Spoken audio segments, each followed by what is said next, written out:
Hey guys, tonight you're stepping onto medieval roads where every muddy rut, hidden ditch and rickety bridge could turn a simple journey into a disaster. Imagine trudging through rain, fog and frost, with carts breaking and horses slipping at every turn. Sounds cozy, right? Well, medieval travel brochures definitely oversold this experience. You probably wouldn't last a week out here, so before we dive into the chaos, take a moment to like the video and subscribe, but only if you genuinely enjoy what I do here. Comment your location and local time, and let's explore why medieval roads were basically death traps. Hey guys, tonight you find yourself standing outside a medieval town as evening rain drifts across the countryside in thin silver curtains. The air smells of wet earth, horse sweat, and wood smoke. Cold mud clings to your boots with remarkable dedication, as if the road itself has grown lonely and decided to keep you forever. Behind you, river mist curls through low meadows. Ahead, torchlight flickers along stone walls darkened by centuries of weather. Somewhere beyond the gate, a bell rings slowly through the damp air. You pull your cloak tighter around your shoulders. Moisture gathers along the wool. The straw stuffed inside your boots for warmth has long since surrendered to the wet. Nearby, a horse exhales a cloud of steam into the cooling evening. The animal looks tired. To be fair, so do you. The truth is that medieval travel brochures, if such things existed, really oversold this experience. You probably would not last a week out here. So before you get comfortable, take a moment to like the video and subscribe, but only if you genuinely enjoy what I do here. And while you settle in, feel free to comment your location and local time. Now, dim the lights, maybe turn on a fan for that soft background hum, and let's ease into tonight's journey together. The road beneath your feet looks less like a road and more like an argument between mud and water. That is your first lesson. In this age, roads exist mostly because enough people agree they do. You stand upon what travellers call King's Road. The title sounds impressive until you notice that several chickens are wandering across it, while a cartwheel lies half buried in a puddle nearby. The king, wherever he happens to be, clearly has not visited recently. Rain patters softly against your hood. The distant gate remains open for now, but not for long. Town gates close at nightfall. Miss the closing bell, and you may find yourself sleeping outside among ditches, hedges, and whatever creatures consider muddy roads their home after dark. You begin walking. Each step produces a wet sucking sound. Ahead, merchants hurry toward the town. A woman balances a basket beneath a waxed cloth. Two boys drive a pair of stubborn goats. A travelling tinker pushes a handcart that appears one pothole away from complete collapse. Everyone moves carefully. Not quickly, carefully. Speed and medieval roads rarely know one another. A deep rut stretches ahead, carved by countless wagon wheels. Rainwater fills it completely. Nobody can quite agree whether the hole is 1 foot deep or 3. A farmer tosses a stick into it and watches it disappear. No one investigates further. That seems wise. As you continue, the town walls grow larger. Built from rough grey stone, they rise from the landscape like a cliff made by human hands. Moss spreads between ancient blocks. Water drips from the battlements. The road approaching the gate has become particularly unpleasant. Hundreds of feet, hooves, and wheels pass this way every week. The result resembles porridge more than infrastructure. A cart struggles ahead of you. Its horse strains. The wheels sink. The driver mutters prayers, curses, and encouragement in equal measure. You suspect none of them are helping. Eventually, several travellers join together and push. This is another lesson of the road. People often cooperate not because they are friends, but because everyone knows they might be the next person stuck in the mud. The cart lurches forward. A cheer rises.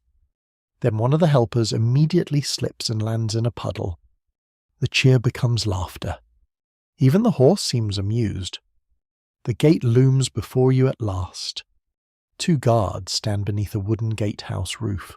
Their cloaks glisten with rain. Spears rest against the wall beside them. One guard looks alert.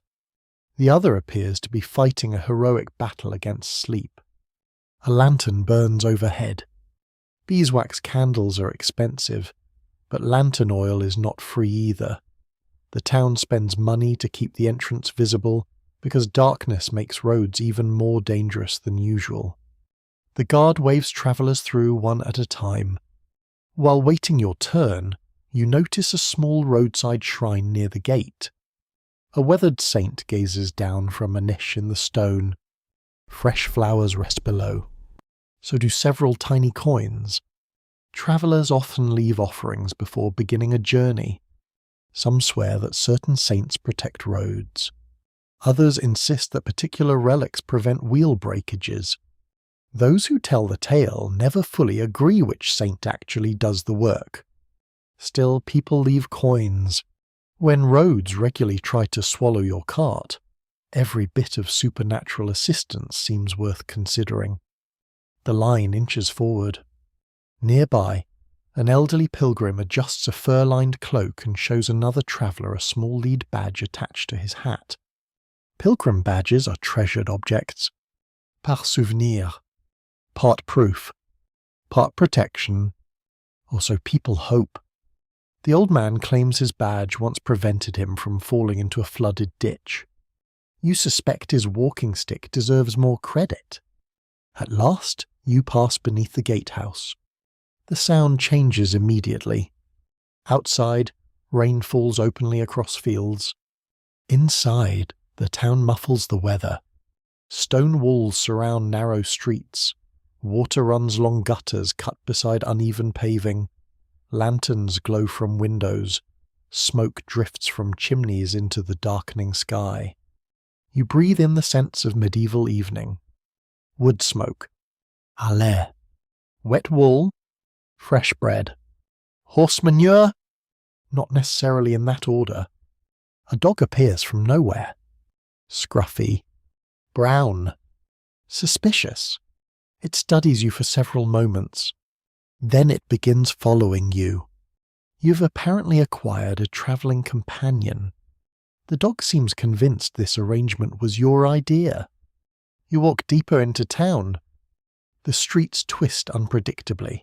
Houses lean over the roadway. Upper floors nearly touch across narrow lanes.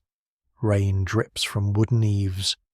Here and there, rushes cover stone floors visible through open doorways. Families spread fresh rushes to soften hard surfaces and absorb dirt, though over time they can gather all sorts of unpleasant surprises. A blacksmith closes his workshop. A baker removes the final loaves from an oven. An ink-stained scribe hurries home carrying precious documents beneath his cloak. Life moves according to rhythms older than memory. Monastery bells ring somewhere in the distance. One, then another. The sound drifts through mist and smoke. Time itself feels slower here, measured not by clocks but by bells, as seasons and sunlight. You pass an alehouse where warm light spills into the street. Laughter escapes through the doorway. For a moment, the temptation to stop is strong. But lodging costs money. Food costs money. Travel costs money. Even entering some towns requires tolls. Roads may be miserable, but they are rarely free. The dog continues following. You begin to suspect it expects dinner. Ahead, the street slopes toward the market square. Rain eases into a soft drizzle. Night settles over rooftops. Torchlight reflects in puddles. Behind you, the great gate closes with a deep wooden thud. The sound echoes through the town. No more travellers enter tonight. Anyone still on the road must fend for themselves until morning. And as you stand listening to the fading echo, watching mist curl between lanterns and wet stone, you begin to understand a simple truth. The dangers of medieval roads are not only robbers, wolves, or storms. The roads themselves are the trap. Every mile demands effort. Every puddle hides uncertainty. Every journey becomes a negotiation between traveller and terrain. And tomorrow, when you leave these walls again, the road will be waiting. Patient, muddy, and entirely unconcerned with your plans. Morning arrives not with sunlight but with sound. You wake to the slow ringing of bells drifting across the town through pale grey dawn. Somewhere beyond the shuttered window of your lodging, a rooster announces himself with tremendous confidence and questionable accuracy. The sky remains dark. The rooster clearly feels timing as a matter of personal interpretation. You lie for a moment beneath a wool blanket that smells faintly of smoke and lanolin. The room is cold enough that your breath hangs in the air. During the night, the rain finally stopped, but that does not mean the roads improved. Quite the opposite. Medieval roads possess a remarkable ability to remember yesterday's weather. Downstairs, travellers gather around a small hearth. The fire crackles softly. A serving woman places trenchers of coarse bread on a table alongside bowls of steaming pottage. Nobody complains about the meal. On the road, hot food is hot food. You eat slowly. The familiar dog from last night has somehow found you again. No one can quite agree whether stray dogs follow travellers or travellers accidentally follow stray dogs. Either way, the animal sits beside the hearth looking extremely pleased with itself. After breakfast, you step outside. The town feels transformed. Yesterday's torchlit mystery has become muddy reality. Merchants raise shutters. Bakers sweep doorways. Water drips steadily from roofs. The market square fills with wagons preparing for departure. Horses stamp their hooves against damp ground. Today you intend to travel with a merchant convoy leaving through the eastern gate. Travelling alone is possible. Travelling alone is also an excellent way to discover how lonely a ditch can feel at sunset. Most sensible people join groups whenever possible. The convoy consists of 3 wagons, 6 merchants, 2 hired guards, several pack animals, and a collection of arguments already underway despite the early hour. One merchant insists the road will be passable. Another insists the road is cursed. A third insists both are true. The gate opens shortly after dawn. Beyond the walls, mist covers the countryside. The road stretches eastward through rolling fields. At first glance, it appears manageable. At second glance, you notice the ruts. Deep ones. Some run nearly the entire width of the road. Countless wheels have carved them through years of travel. Rainwater still lingers in many of them, reflecting the cloudy sky above. The convoy moves cautiously. Wood creaks. Harnesses jingle. Hooves squelch. The rhythm becomes strangely soothing. For a while, progress feels easy. Fields spread on either side of the road. Farmers work among damp furrows. Thin columns of smoke rise from distant cottages.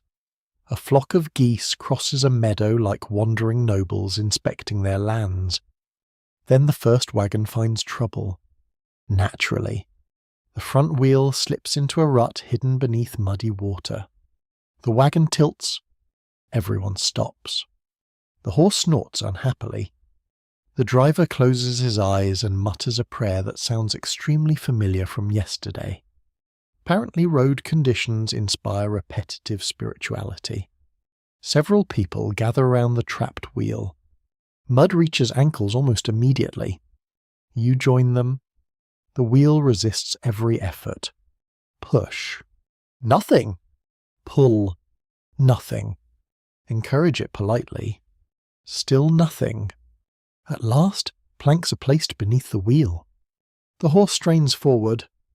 The wagon lurches free with a loud sucking sound, as if the earth reluctantly releases its prize. Cheers rise once more. You notice that road travel contains far fewer heroic victories than stories suggest. Most triumphs involve escaping mud. The convoy continues. Around midday, clouds break briefly. Weak sunlight spreads across the countryside. You pass a small roadside shrine standing beside an ancient oak tree. Strips of cloth flutter from its branches. One merchant removes his cap as he passes. Another spits over his shoulder. Some swear that spirits dwell near lonely roads. Others claim saints guard crossroads. Even now, it is hard to tell whether people truly believe these stories or simply prefer not to risk offending unseen listeners. Either way, few travellers ignore roadside shrines completely. A little farther on, you encounter another reminder of how fragile movement can be. A wagon stands abandoned beside the road. One wheel lies shattered. The axle is broken. The cart itself leans drunkenly toward a ditch. Grass already grows around its lower boards. Perhaps the owner recovered it later. Perhaps not. No one can quite agree. The broken wagon remains as a warning. Roads damage everything. Horses, shoes, patience, wood, iron, bodies, time. The merchants glance toward it uneasily before moving on. By afternoon, the sky darkens again. Wind stirs across the fields. The road narrows. Trees begin appearing more frequently. Not yet a forest, just scattered woods gathering along the route. Here the ground becomes worse. Heavy wagons churn the earth into thick clay. Every passing season deepens the damage. Medieval governments occasionally order repairs, but repairs require labour, money, organisation, and motivation. These four things rarely arrive together. A guard riding near the front points toward a particularly ugly section ahead. The convoy slows. What lies before you resembles a battlefield between wheels and earth. Massive ruts cross one another in every direction. Water fills many completely. The drivers study the ground carefully. Choosing the wrong path can mean disaster. One horse steps forward cautiously. Another refuses. The second horse, you suspect, possesses excellent judgment. Eventually the animals move. Wheels groan. Mud splashes. Everyone holds their breath. For a few tense moments, it seems the convoy might succeed. Then comes a sharp crack. Not loud, not dramatic. Just enough. The rear wagon shudders. Stops. Tilts slightly. Silence follows. Every traveller recognises the sound immediately. A wheel has broken. The driver climbs down. The merchants gather round. You join them. Part of the wooden rim has split. The damage could be worse. It could also be much better. For a while nobody speaks. Wind rustles through nearby hedges. A crow watches from a fence post. The dog sits beside you, seemingly fascinated. Finally, tools appear. Repair work begins. This is why journeys take so long. Not because destinations are impossibly far. Because something always happens. A wheel breaks. A horse throws a shoe. A bridge floods. A storm arrives. A merchant loses paperwork. A local lord decides to collect an unexpected toll. The road constantly invents new delays. Hours pass. The wheel receives temporary repairs using spare wood, iron fittings, and determination. Determination, fortunately, is abundant. As evening approaches, the convoy reaches a grassy clearing beside the road. Travel will stop here for the night. Nobody wishes to test a repaired wheel after dark. A small fire soon crackles beneath a sheltered canvas. Pottage simmers in an iron pot. Bread circulates from hand to hand. The dog receives several generous scraps and immediately adopts the convoy as family. Twilight deepens. The broken wheel rests nearby. Its repaired sections glow orange in firelight. You sit watching sparks rise toward the darkening sky. Beyond the camp, the road disappears into shadow. Tomorrow it will continue. The same road, the same mud, the same uncertainty. And perhaps that is what made medieval roads so feared. Not merely because they were dangerous, but because they were unpredictable. You could prepare for known dangers. A sharp sword, a hungry wolf, a storm cloud overhead. Yet a road could surprise you at any moment. A hidden rut, a broken axle, a flooded crossing, an unexpected delay that turns a one-day journey into 3. The fire crackles softly. The merchants grow quieter. Night settles across the countryside. And beside the repaired wagon wheel, you begin to understand how a simple piece of wood might determine whether a traveller reaches home or spends another cold night listening to wind move through the dark. The fire is burned low by the time you wake. Only a few red embers remain beneath a blanket of grey ash. Around you, the camp lies quiet beneath the final hours of darkness. Horses shift occasionally. Leather harnesses creak.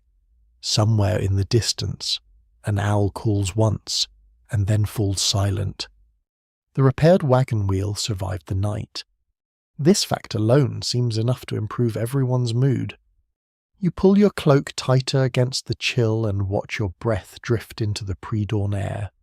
Moisture beads along the canvas shelters. The grass sparkles faintly with dew. Above, clouds move slowly across a sky that has not yet decided whether morning is worth the effort. A monastery bell rings somewhere far away. One slow note, then another. The sound drifts across fields and hedges, softened by distance. Time in this world is often measured like this, not by clocks, but by bells, sunlight, and habit. The merchants stir. A small fire is coaxed back to life. Someone warms yesterday's pottage. Someone else complains about their boots. This seems entirely reasonable. Medieval boots spend much of their existence soaked. The faithful dog emerges from beneath a wagon and stretches dramatically, as though it spent the night performing difficult labour rather than sleeping beside warm horses. Soon the convoy prepares to move. Today the road enters woodland. Not a deep wilderness yet. Not the endless forest whispered about in fireside tales. But enough trees to change the feeling of travel. The open fields begin to disappear behind you. The road narrows. Branches arch overhead. Mist lingers between trunks. And suddenly the world feels smaller. Sound behaves differently here. In open country, voices travel far. In the woods, everything seems absorbed by moss, leaves, and damp bark. Even wagon wheels sound quieter. You walk beside the lead cart as morning slowly brightens. The forest smells of wet earth and growing things. Fern-covered banks rise beside the track. Thick roots twist across the ground. Mushrooms cluster along fallen logs. It is beautiful. It is peaceful. And it is exactly the sort of place medieval travellers distrust. The reason becomes clear soon enough. Roads through forests are rarely straight. The path twists around hills, streams, ancient trees, and whatever obstacles generations of travellers decided were too troublesome to remove. As a result, visibility remains poor. You rarely see very far ahead. Or behind, a bend in the road hides everything beyond it. Many travellers dislike this. For obvious reasons. A merchant beside you adjusts the knife hanging from his belt. One of the guards keeps scanning the trees. Nobody appears frightened. But nobody appears relaxed either. That is often how people travel through forests. Alert, quiet, waiting. Some swear that certain stretches of woodland possess personalities. There are roads said to welcome travellers and roads said to resent them. A few older merchants tell stories about paths that seem longer going home than going out. Others speak of crossroads where travellers become lost despite knowing the route perfectly. No one can quite agree whether such tales come from spirits, exhaustion, or too much ale. Still, they are told, and retold, and believed just enough to matter. The road descends into a shallow hollow. Here the ground remains damp year-round. Wagon wheels have churned the soil into a dark ribbon of mud beneath the trees. The convoy slows again. Roots emerge across the track like the ribs of some buried creature. Each wheel must navigate carefully. Each horse picks its footing. One misstep could damage the repaired wagon all over again. The dog, meanwhile, moves through the obstacle with insulting ease. You begin to suspect he judges everyone. Around mid-morning, the convoy encounters a group of pilgrims travelling in the opposite direction. Their cloaks display badges from distant shrines. Wooden staffs knock softly against stones. One pilgrim carries a tiny relic box suspended around his neck. Another wears several charms tied into a leather cord. Protection comes in many forms. Some travellers trust weapons. Others trust saints. Many trust both. The pilgrims exchange greetings. News follows. News always travels along roads. A bridge ahead remains passable. A nearby village recently held a fair. Bandits were reportedly seen farther north. Or perhaps they were not. Those who tell the tale never fully agree. The conversation lasts only a few minutes. Then both groups continue on their separate journeys. Soon silence returns. The forest deepens. Sunlight filters through branches in pale shafts. Birdsong echoes overhead. The road begins climbing gently uphill. You notice old marks carved into several trees beside the path. Simple symbols, crosses, initials, tiny designs weathered by years of rain. Travellers leave traces behind. A reminder that they passed this way. A promise that someone survived the journey. Or perhaps merely proof that bored people have always carved things into wood. Near noon, the convoy reaches a clearing containing a weathered stone marker. Its surface is worn almost smooth.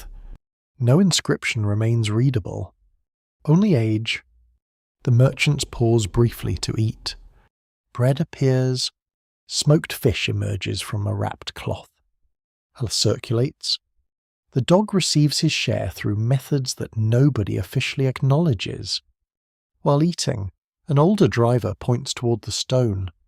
He claims the marker predates the road itself. Another insists it marks a forgotten grave. A third says it once belonged to a Roman road built centuries earlier. No one can prove anything. The stone remains. The stories multiply. That is often how medieval history works. The break ends. Travel resumes. Clouds gather overhead once more. A light drizzle begins. Nothing dramatic. Just enough to remind you that the road's greatest ally is moisture. Rain turns dust into mud. Mud becomes ruts. Ruts become hazards. Hazards become delays. The cycle never ends. The repaired wagon continues performing admirably. Perhaps too admirably. The merchants begin trusting it again. This immediately feels unwise. Roads punish optimism. Sure enough, trouble returns before evening. The convoy rounds a bend and discovers a section of track partially collapsed into a ditch. Not entirely, just enough. Heavy rains have eaten away part of the roadside bank. A wagon can still pass. Probably.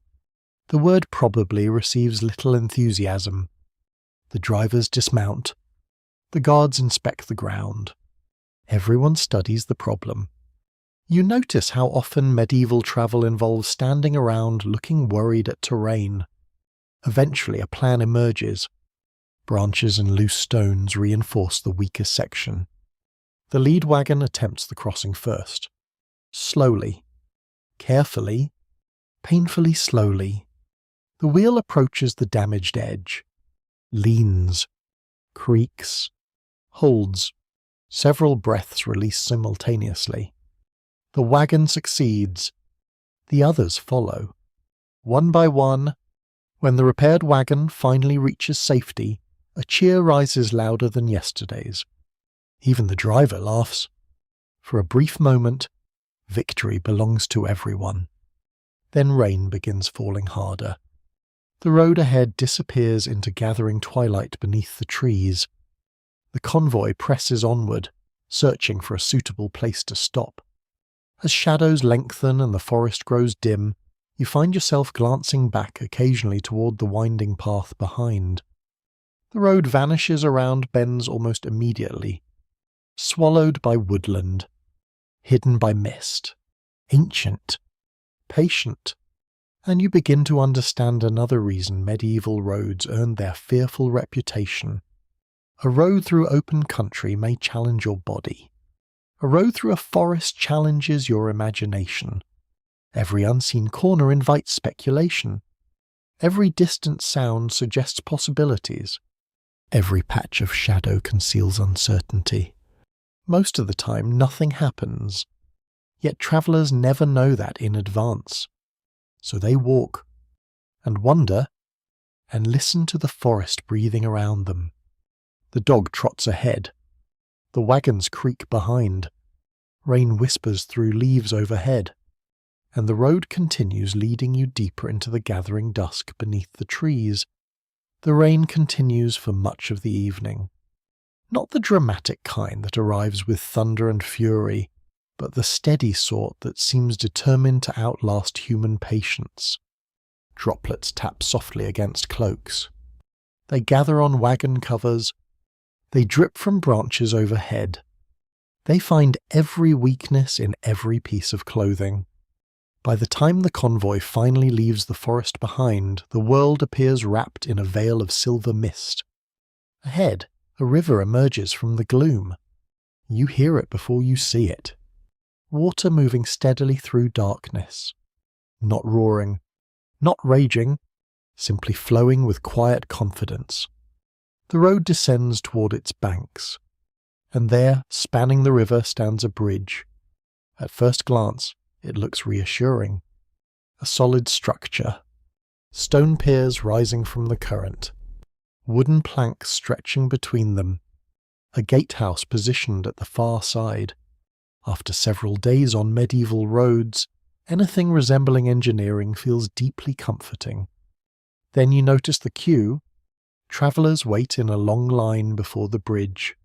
Merchants, pilgrims, farmers, drovers, a pair of monks leading pack mules. Everyone is standing still. This is less comforting. The convoy joins the line. The dog immediately sits down and appears delighted by the opportunity to do absolutely nothing. You cannot blame him. As you wait, mist drifts across the river. The water reflects the fading light of evening. Small ripples shimmer beneath the bridge. Along the banks, reeds sway gently in the damp breeze. The structure itself is narrow. Very narrow. Two wagons cannot pass one another comfortably. Sometimes not at all. This is intentional.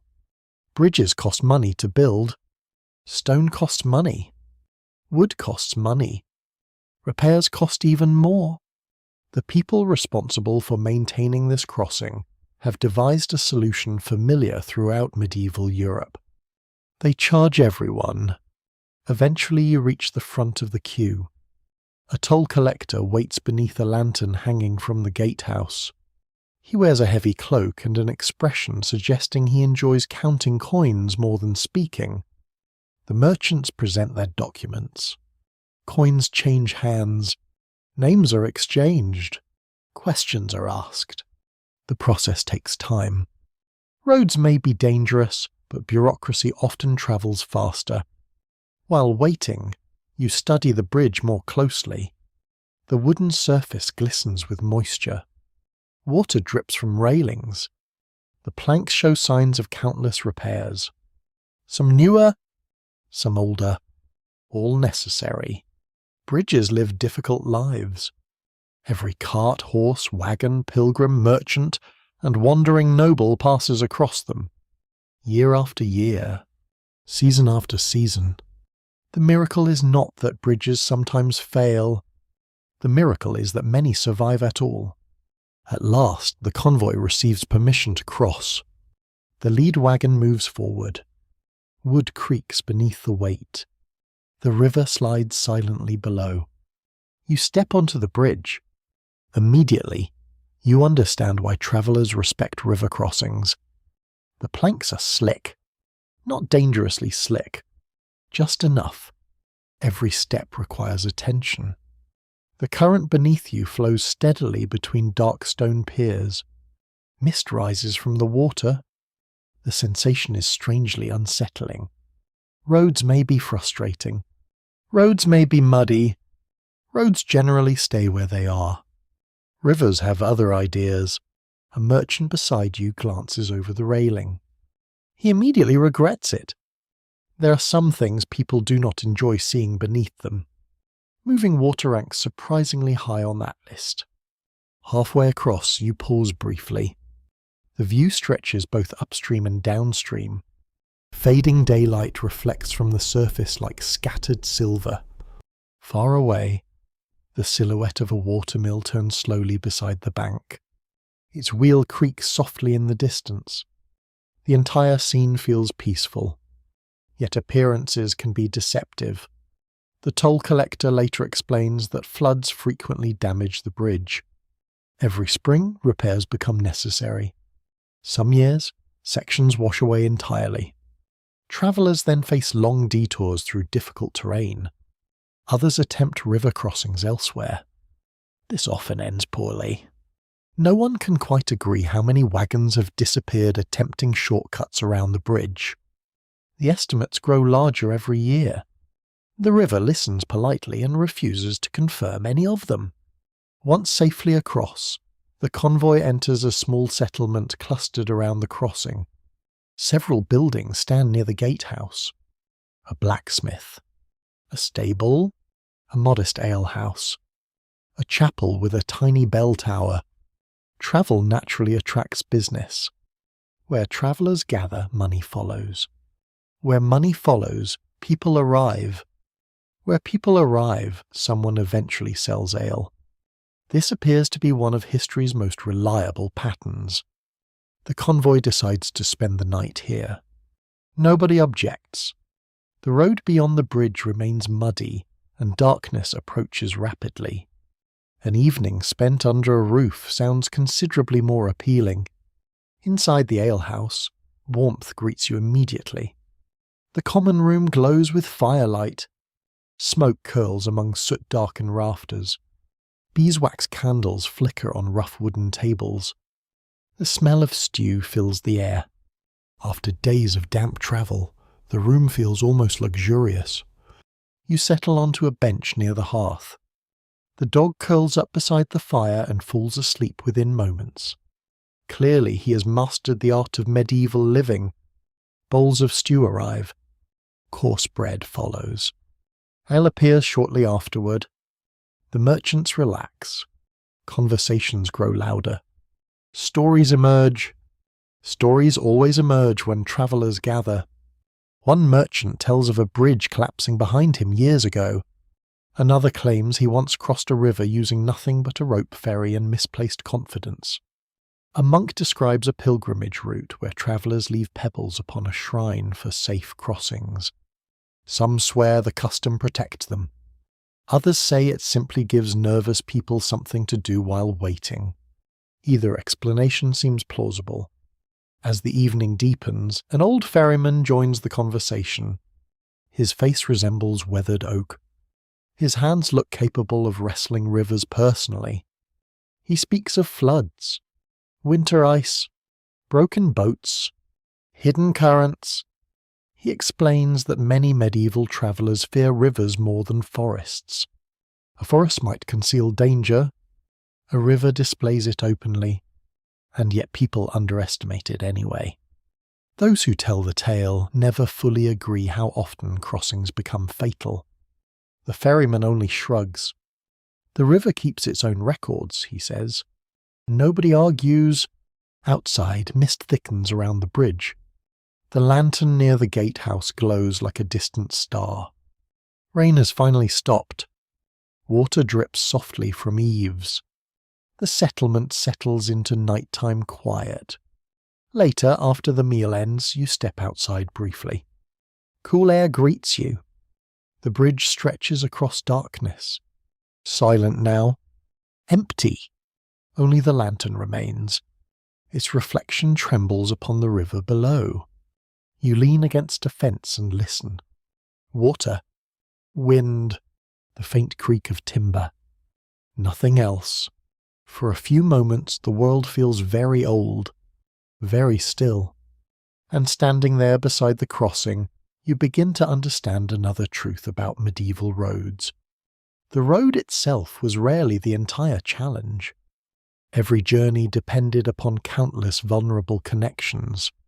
Roads, bridges, ferries, causeways, tracks through marshes, paths across hills. If even one failed, the entire route changed. Distance became longer. Supplies grew thinner.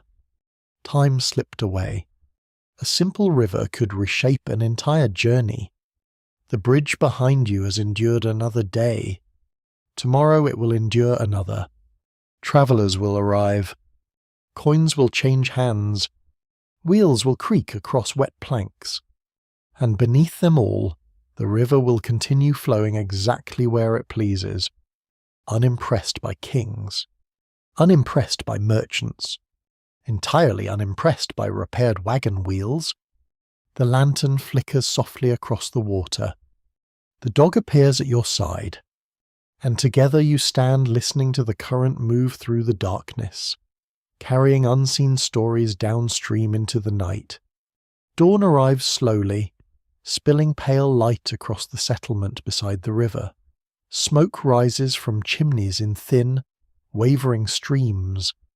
The alehouse door creaks open, and travellers begin to stir, shaking off the damp from the night, brushing mud from boots, and listening to the distant hum of a bell from the chapel tower. Outside, the repaired bridge glistens with leftover dew, inviting the next convoy to risk passage, as though daring the river to remember last night's tales. You join the group already on the narrow road leading toward the monastery guest house perched on a gentle rise beyond the fields. A dog trots ahead, ears twitching with every rustle of undergrowth.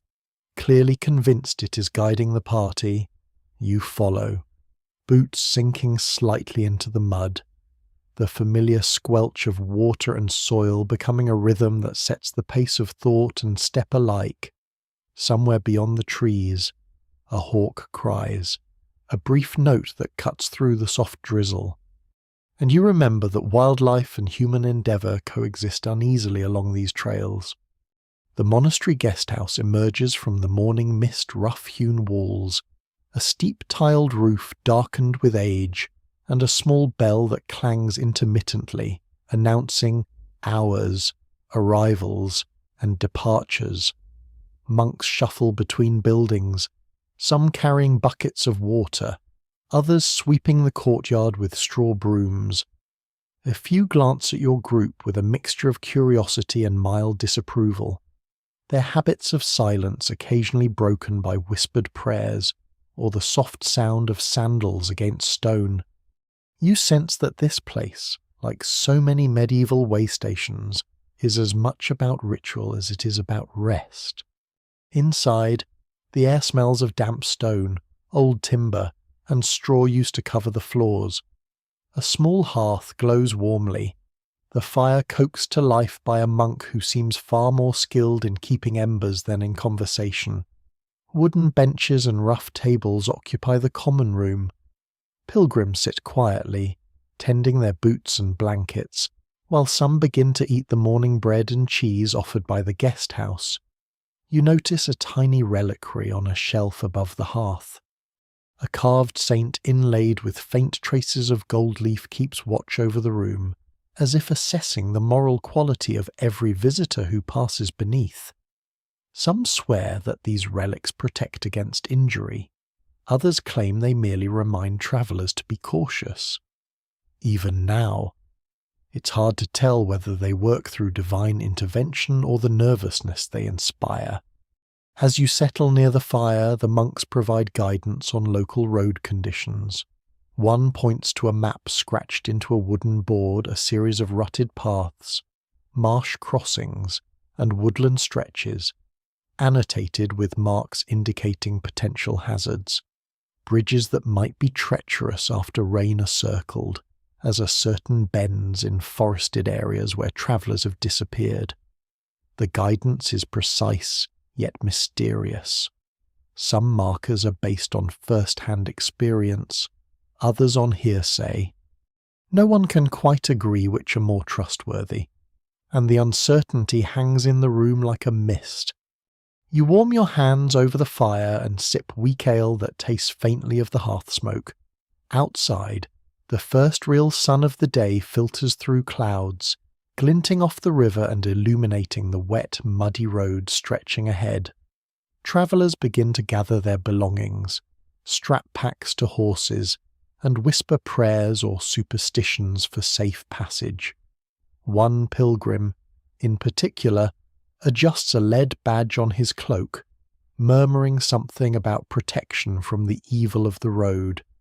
You catch a whiff of herbs tied into his pouch-rue, sage, and something more pungent you cannot identify. Folk remedies and charms, ever-present companions on journeys like this, promise protection, health, and luck, even if their efficacy remains impossible to measure. Finally, with the wagons loaded and horses bridled, the convoy prepares to depart. The monks ring a small bell to signal blessing and farewell. The dog yips once, as if approving of the decision. You take a deep breath of the cool morning air, feeling the chill against your cheeks and the weight of damp wool on your shoulders. Ahead lies the road, muddy and uneven, but for now, the monastery provides a fleeting sense of security and warmth, a pause from the uncertainty that has defined the journey so far, and yet, you know the road will demand its attention again soon, with every rutted stretch, hidden puddle, and uncertain crossing ready to test the travellers once more. By mid-morning, the convoy emerges from the sanctuary of the monastery grounds and returns to the less forgiving embrace of the road. The cobbled path quickly gives way to churned mud, its surface riddled with the tracks of carts, horses, and wandering animals. Each step requires careful attention. One misjudged footfall can send you knee-deep into cold water, or at least create a spectacularly comic stumble that earns a grimace from nearby travellers. The dog, as usual, navigates the terrain with unnerving confidence, tail held high as if mocking the collective clumsiness of human feet. You move alongside the wagons, boots sucking at the clay with every push forward. The merchants argue softly about which ruts are safest, one claiming knowledge inherited from a father who once traversed these same miles, the other citing a strange old rhyme that supposedly predicts which paths are cursed. Nobody can quite agree whether rhyme or experience will serve better, yet both wield their arguments with surprising conviction.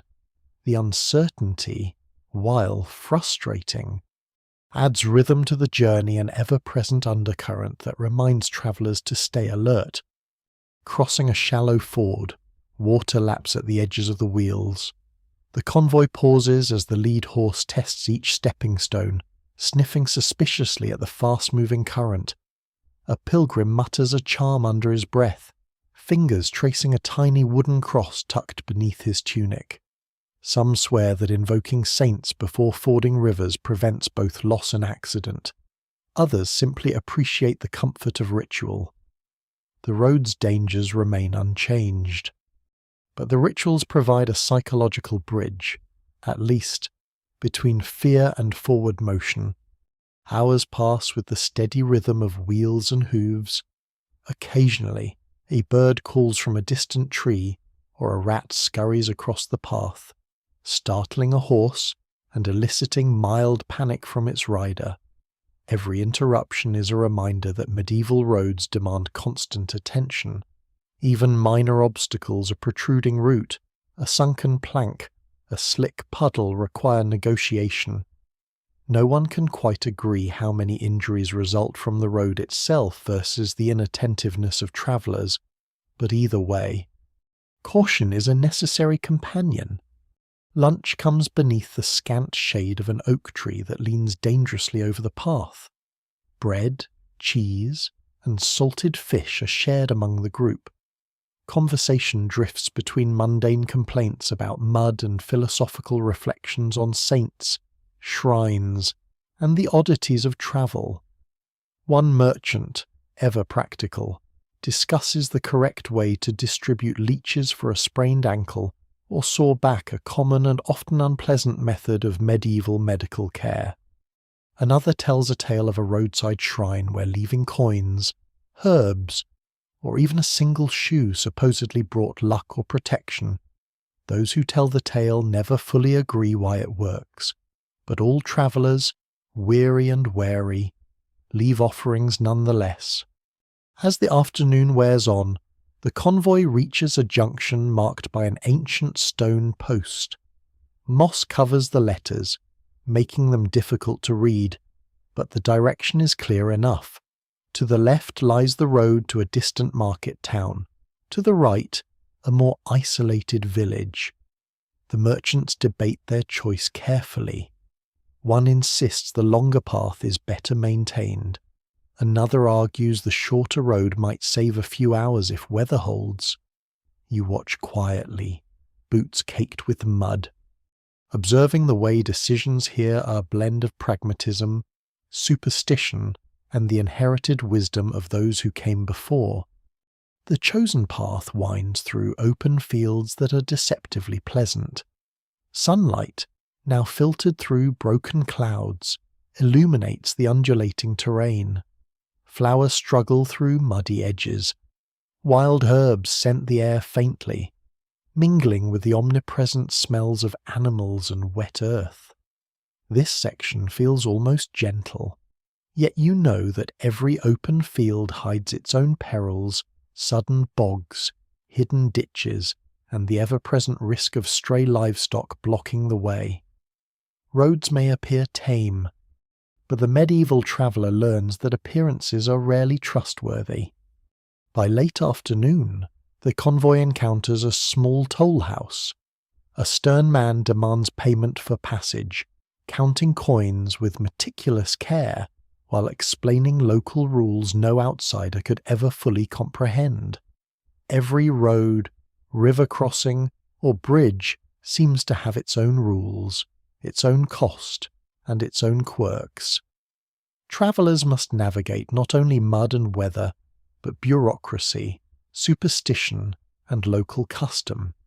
Each passing is a small negotiation, a moment where patience and proper manners prove as vital as physical endurance. The day begins to wane as the convoy finally approaches the outskirts of a market village. Smoke rises from chimneys. Children play near the road. Dogs bark, chasing each other through puddles. Fences lean at precarious angles. Merchants breathe a quiet sigh of relief this evening. Shelter and solid ground lie within reach. Mud remains, of course, but the immediate threat of road-borne mishaps seems less urgent. The moment feels like a small victory, earned with effort, care, and the help of fellow travellers. You find a place beside the hearth of a modest inn. where the day's weariness begins to settle into aching muscles and mud-stained clothing. Ale and warm broth arrive in generous portions. The repaired wagon wheel, ever resilient, rests outside, leaning against the building. Pilgrims and merchants share quiet stories, trading warnings about tomorrow's route and anecdotes of past misadventures. Every narrative reinforces one lesson: medieval roads are unpredictable, demanding respect and a readiness to adjust, endure, and persevere. Night deepens. The fire glows softly. The road, with all its challenges, rests beyond the inn's walls, and you, seated in warmth, realize that the journey is as much about surviving the path as it is about reaching the next destination. Tomorrow, the ruts, the mud, the tolls, and the surprises will await again, just as relentless as ever. The rhythm of medieval travel continues, measured by boots, wheels, bells, and patience, a quiet test of endurance that will accompany you mile after muddy mile. The inn settles into silence long before dawn. At some point during the night, rain begins again. You hear it first in your sleep, tapping softly against shutters, whispering across the roof, finding its way into every crack and corner of the village. By morning, the sound has become steady enough that nobody is surprised when they open the door and discover the world transformed into a grey wash of water and mud. The merchants are not pleased. The dog appears entirely unbothered. You stand beneath the inn's overhanging roof and watch rain sweep across the road. Puddles have merged into shallow ponds. Wagon tracks resemble narrow canals. Water trickles through ditches that yesterday contained only damp earth. A cart passes slowly through the village street. Its wheels send muddy spray in every direction. Everyone watching instinctively steps backward. Experience is an excellent teacher. The convoy waits through breakfast, hoping conditions will improve. They do not. The rain continues. A merchant peers at the sky and announces confidently that the storm will end before noon. Another merchant immediately predicts 3 more days of misery. Neither sounds particularly qualified. Still, opinions flourish whenever weather appears. Eventually, the convoy decides to continue. After all, merchants earn little money sitting beside fireplaces. Cloaks are secured. Wagons are loaded. Prayers are offered. Complaints are voiced. The journey resumes. For a time, progress remains possible. Slow. Uncomfortable. But possible. Rain drums against hoods and wagon covers. Horses lower their heads against the weather. Water drips steadily from noses, sleeves, reins, and practically everything else. The countryside disappears beneath mist. Fields blur into grey distances. Trees emerge as dark shapes before fading again. The world feels smaller than ever. Hours pass. Then the road reaches a low valley. That is where the real trouble begins. Water collects here naturally. Small streams cross the road, ditches overflow. Every wagon that passes churns the surface deeper and deeper into mud. The lead cart sinks almost immediately. Not dramatically, just enough. The wheel drops into a rut hidden beneath brown water. The wagon stops. Everyone stops. The dog sits down and watches. You're beginning to suspect he enjoys these moments. The drivers inspect the situation. Mud reaches halfway up their boots. One man loses a shoe entirely. Several minutes are spent recovering it. The shoe emerges looking offended. With enough pushing, pulling, and encouragement, the wagon escapes. Barely. The convoy advances another few hundred yards. Then another wagon becomes trapped. Nobody seems surprised. By midday, The road has effectively become an obstacle course designed by someone who dislikes wheels. Rain still falls. Not heavily, just relentlessly. That somehow feels worse. Finally, through the mist ahead, a structure appears beside the road. A gatehouse. Not part of a town wall. Not a castle entrance. Simply a fortified roadside building guarding a narrow causeway that crosses marshy ground. The sight brings immediate relief. Shelter. Even temporary shelter. The convoy heads toward it eagerly. The gatehouse stands upon a low rise overlooking the flooded road. Thick stone walls protect a wooden hall attached to one side. Smoke rises from a chimney. Most importantly, the roof appears intact. You have never appreciated roofing quite this much. The keeper of the gatehouse welcomes travellers inside for a small fee. No one argues. Within minutes, the common room fills with soaked merchants, drovers, pilgrims, and assorted wanderers escaping the weather. The warmth feels glorious. A fire burns in a large hearth. Wet cloaks hang from pegs near the wall. Steam rises from boots arranged beside the flames. The room smells of damp wool, wood smoke, leather, and relief. You find a place on a bench near the hearth. The dog claims a position even closer. Naturally. Outside, rain continues drumming against the roof. Inside, people begin settling into the peculiar routine of being stranded. Because that is what has happened. The road ahead has flooded. The causeway remains passable for now, according to the gatehouse keeper, but beyond it conditions have worsened considerably. Travel today would be foolish. This announcement receives universal acceptance.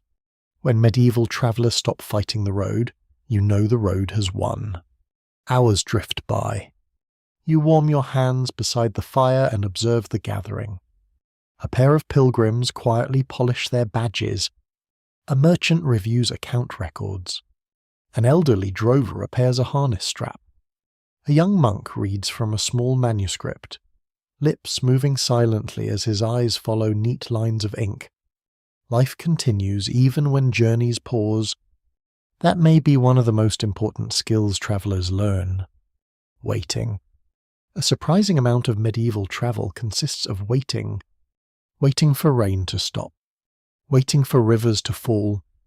Waiting for ferries. Waiting for repairs. Waiting for roads to become roads again.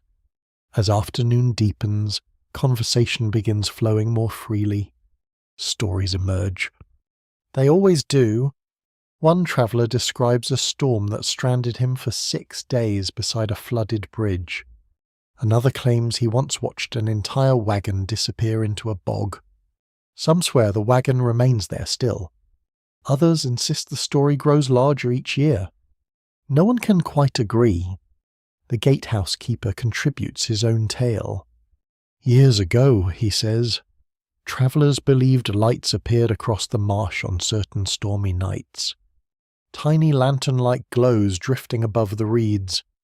Some called them wandering spirits. Others blamed trapped gases rising from wet ground. Even now, it is hard to tell whether the stories frightened travellers because they were mysterious or because they offered one more thing to worry about. Outside, mist thickens further. You glance through a narrow window. The flooded road stretches away into grey emptiness. Water fills every depression. Pools reflect the cloudy sky. The entire landscape appears half drowned. It becomes easy to understand why roads could become seasonal hazards. Many routes were never truly engineered in the modern sense. They evolved gradually through centuries of use. When weather turned against them, they often surrendered immediately. Near evening, the rain finally begins weakening. The change is subtle at first, then noticeable. The drumming on the roof softens. Drops become scattered. The sky remains grey, but the storm's grip loosens. People venture outside cautiously. You join them. Cool air greets your face. The marshland glistens beneath fading light. Water covers broad sections of the road. Birds circle overhead. Far away, the flooded track vanishes into mist. The causeway ahead remains visible, though only just. Tomorrow's travel may be possible after all. Perhaps. Medieval travellers become very familiar with the word perhaps. The gatehouse keeper lights watchfires near the road as darkness approaches. Their glow reflects across wet ground. Orange light dances upon puddles. Smoke drifts lazily upward. For a few moments, the flooded landscape almost appears beautiful. Danger and beauty often share territory. Night arrives quietly. Travellers return inside. The fire burns brighter. Bowls of stew circulate. Laughter grows easier now that the storm is fading. The dog receives generous portions from multiple sources and appears convinced he personally saved everyone from disaster. You sit listening to the sounds of the gatehouse. Crackling wood, murmured conversation, wind brushing against stone walls, and beyond it all, the faint dripping of water from a road that has once again reminded everyone who truly controls the journey. Not merchants, not guards, not pilgrims, the road itself, or perhaps the weather. Most likely both working together. Outside, watchfires flicker across the marsh. Inside, warmth settles over tired travellers. And for one evening at least, the journey pauses while rainwater slowly drains from the world. Morning arrives wrapped in mist. The storm has finally passed, but its memory lingers everywhere. Water drips from the eaves of the gatehouse. Damp reeds shimmer beside the flooded marsh. The watchfires from the night before have collapsed into pale heaps of ash, sending thin threads of smoke into the cool air. You step outside and immediately notice the silence. Not complete silence. Medieval roads never truly become silent. There are always birds calling, horses snorting, wagon wheels creaking somewhere in the distance. But after a day of steady rain, the quiet feels unusually deep, almost respectful, as though the countryside itself is recovering. The dog emerges beside you and stretches with exaggerated determination. Then he shakes rainwater onto everyone within reach. No one thanks him. The road ahead remains muddy, but the floodwater has begun to retreat. The causeway crossing the marsh is visible once more, a narrow strip of stone and packed earth winding across pools of still water. Travellers gather eagerly. Few people enjoy being stranded. Within the hour, the convoy is moving again. Wheels creak. Harnesses jingle. Boots squelch. The familiar rhythm returns. You cross the causeway carefully. On either side, marsh grass bends in the morning breeze. Water reflects the pale sky like polished silver. The landscape possesses a strange beauty. Yet marshes have a poor reputation among medieval travellers. Some swear strange lights appear over the reeds at night. Others claim travellers hear voices carried by the wind. A few insist entire roads occasionally vanish beneath mist. No one can quite agree whether these tales originate from spirits, exhaustion, or too much ale consumed beside lonely campfires. The marsh offers no explanation. It simply watches you pass. Beyond the wetlands, the road climbs gently toward higher ground. For the first time in days, the surface improves. Not dramatically, just enough to notice. The wagons roll more smoothly. Horses relax slightly. Even the merchants stop complaining for several minutes. This may be a historic event. By midday, the countryside changes again. The road broadens. Fields become more frequent. Farmhouses appear at regular intervals. Stone boundary markers emerge beside the track. Civilization feels closer here, and with civilization comes traffic. Travellers begin appearing from every direction. Farmers leading carts, monks riding sturdy horses, drovers moving cattle toward market, messengers hurrying between towns. The road suddenly feels alive. You quickly discover that busy roads create entirely new dangers. A herd of sheep blocks the way for nearly half an hour. The sheep appear completely unconcerned. Their shepherd appears exhausted. The merchants appear deeply offended. The sheep remain unimpressed. Eventually the flock moves aside. Progress resumes. A short while later you encounter a group of pilgrims. There are dozens of them. Men, women, children, all travelling toward a famous shrine farther south. Small badges decorate their cloaks and hats. Some depict saints. Others display symbols associated with particular holy sites. Pilgrim badges have become increasingly common throughout your journey. Part proof of devotion, part travel souvenir, part spiritual insurance policy. A woman carrying a carved wooden staff proudly displays hers. She claims it protected her from illness during a previous pilgrimage. Another traveller insists it prevented a cart accident. A third says it brought favourable weather. Those who tell the tale never fully agree. Yet nobody seems eager to travel without one. The pilgrims move slowly but steadily. Songs drift across the road. Simple melodies carried by many voices. The sound feels comforting somehow. Human, warm. For a little while, the muddy road seems less threatening. That feeling lasts until you reach a crossroads. Here stands a large roadside shrine, far larger than the small stone niches you have seen before. Candles flicker beneath a carved wooden canopy. Offerings rest at the base. Coins, flowers, small wooden carvings, even a pair of worn shoes. You're not entirely certain why someone donated shoes. Perhaps they no longer needed them. Perhaps the road claimed them first. A local traveller explains that many pilgrims stop here before continuing.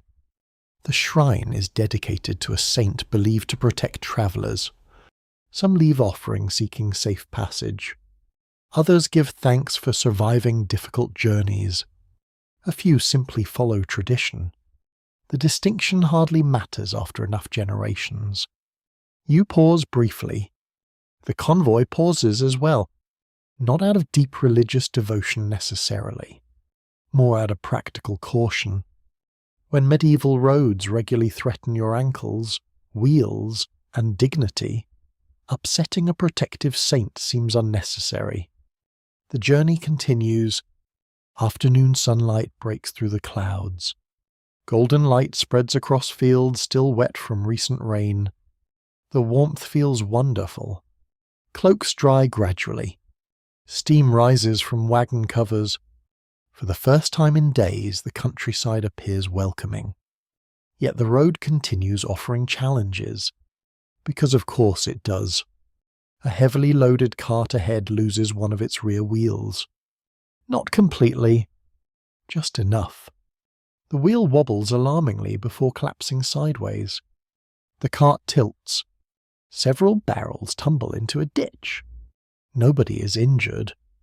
The cart owner's mood, however, suffers considerable damage. Travel stops while repairs begin. Again, the merchants exchange knowing looks.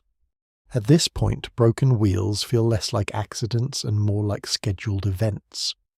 You help retrieve the barrels. The dog supervises, poorly. As the delay continues, travellers gather nearby and exchange stories. One old pilgrim speaks of roads so crowded during feast days that movement nearly stops altogether. Another remembers a bridge where travellers waited 3 days to cross. A merchant describes losing an entire week's profits because rain transformed a road into a swamp. Every story shares a common theme. The road always decides. Travellers merely negotiate. Eventually, the damaged cart receives temporary repairs. The convoy moves again. Evening approaches gradually. Long shadows stretch across the fields. The golden sunlight softens.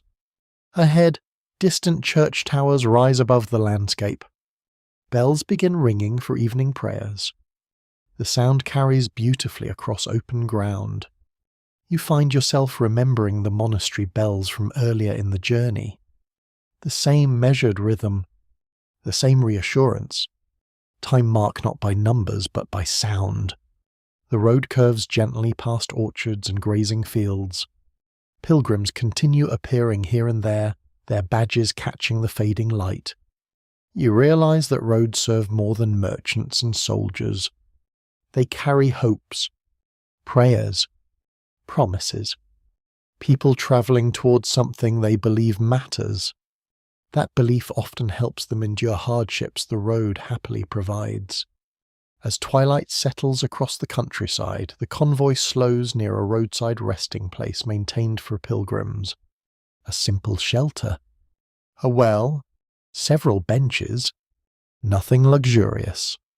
Yet after days of mud and uncertainty, it feels inviting. Travellers gather there for the evening. Small fires appear. Bread is shared. Stories continue. The dog receives enough scraps to sustain a minor kingdom. You sit watching the sky darken above the road. Pilgrims murmur prayers nearby. Bells fade into the distance. Smoke drifts upward through cooling air. And as the stars slowly emerge overhead, you begin to understand why pilgrimage routes became some of the busiest roads in the medieval world. Not because they were safe, not because they were comfortable, but because people willingly faced danger when the destination carried meaning. The road remained muddy. The wheels still broke. The weather still interfered. Yet travellers kept walking, step after step, mile after mile, following faith, hope, tradition, curiosity, or sometimes all four together. The fire crackles softly. The road waits beyond the darkness. And tomorrow it will call everyone onward once again. The roadside shelter grows quiet as the night deepens. One by one, conversations fade. Pilgrims wrap themselves in wool blankets. Merchants settle against packs and wagon wheels. The last of the firewood collapses into glowing embers that pulse softly in the darkness. Above, the stars drift between slow-moving clouds. For a while, you listen to the familiar sounds of travellers sleeping. Someone snores. Someone mutters in a dream. A horse stamps its hoof. The dog sighs dramatically and changes position for perhaps the 7th time. Eventually, even these sounds become part of the night's rhythm. You drift into sleep. When morning comes, it arrives bright and cool. The previous days of rain feel distant now. Mist lingers only in low hollows. Dew sparkles across grass. The road ahead stretches toward a crossroads known throughout the region. The merchants speak of it often, not because it is especially important, because crossroads gather stories, and stories attract travellers almost as reliably as markets. Soon after sunrise, the convoy resumes its journey. The road rises gently over rolling ground.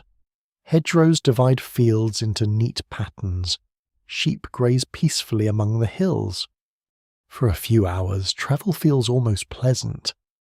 You begin suspecting the road is planning something. This suspicion proves wise. By late morning, the crossroads finally appears. 4 roads meet upon a low hill. A weathered stone marker stands at the centre. Nearby rests a large timber-framed inn. Its sign swings gently in the breeze. Smoke curls from the chimney. Several wagons already crowd the yard. Travellers come and go constantly. The place feels alive. Busy. Noisy. Exactly the sort of location where information changes hands. And occasionally disappears. The merchants decide to stop. Nobody argues. The inn has a reputation for serving hot meals and maintaining reasonably clean stables. Both qualities deserve appreciation. As you enter the yard, you immediately notice how many different kinds of travellers have gathered here. Merchants unloading goods, pilgrims adjusting badges, messengers changing horses, a pair of wandering musicians carrying battered instruments, even a travelling friar whose sandals appear one step away from complete surrender. Roads bring everyone together eventually. Inside, the common room glows with warmth. Beeswax candles flicker upon tables. The hearth burns brightly. The scent of roasting meat fills the air. After days of pottage and coarse bread, the smell alone feels almost miraculous. You find a seat near the fire. The dog immediately claims the best spot in the room. Again, the animal possesses remarkable confidence. Around you, conversations overlap. News flows freely. A bridge washed out 2 counties away. A market fair opens next week. A nobleman travels with a large escort nearby. Bandits have supposedly been spotted on a northern road. Or perhaps not. Those who tell the tale never fully agree. The alleged bandits seem capable of appearing simultaneously in several places. A truly impressive achievement. As food arrives, you begin observing the subtle dangers of busy roads. Not every threat carries a sword. Some carry quick fingers. One merchant notices his coin purse missing. Panic follows. The common room falls briefly silent. Everyone checks their belongings. The innkeeper swears ignorance. The travellers exchange suspicious glances. Eventually the purse is discovered beneath a bench where it slipped unnoticed. Relief spreads through the room. Yet the incident serves as a reminder. Crowded roads attract crowded problems. Pickpockets, fraudsters, dishonest traders, confusing toll collectors. Travel teaches caution in many forms. After the meal, you wander outside. The crossroads bustles with activity. Wagons arrive constantly. Horses drink from troughs. Children chase one another through the yard. A blacksmith works nearby, hammer ringing steadily against iron. The sound echoes across the hilltop. Beside the crossroad stands a tall wooden cross decorated with ribbons and weathered offerings. Roadside crosses appear throughout the countryside. Part religious marker, part navigation aid, part gathering place. Some travellers stop to pray. Others simply use them as landmarks. A few do both. An elderly pilgrim explains that travellers sometimes leave tokens there for good fortune. You notice small carved figures tied among the ribbons. Tiny wooden birds. Saints. Animals.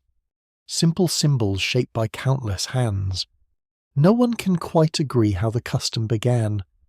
Like many old traditions, it survives because people continue repeating it. Not because anyone remembers the original reason. The afternoon passes comfortably. Perhaps too comfortably. Because as evening approaches, a strange tension begins creeping through the inn. Travellers arriving from the eastern road bring unsettling reports.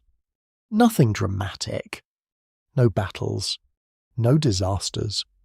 Just uncertainty. A pack horse vanished several nights earlier. Then another.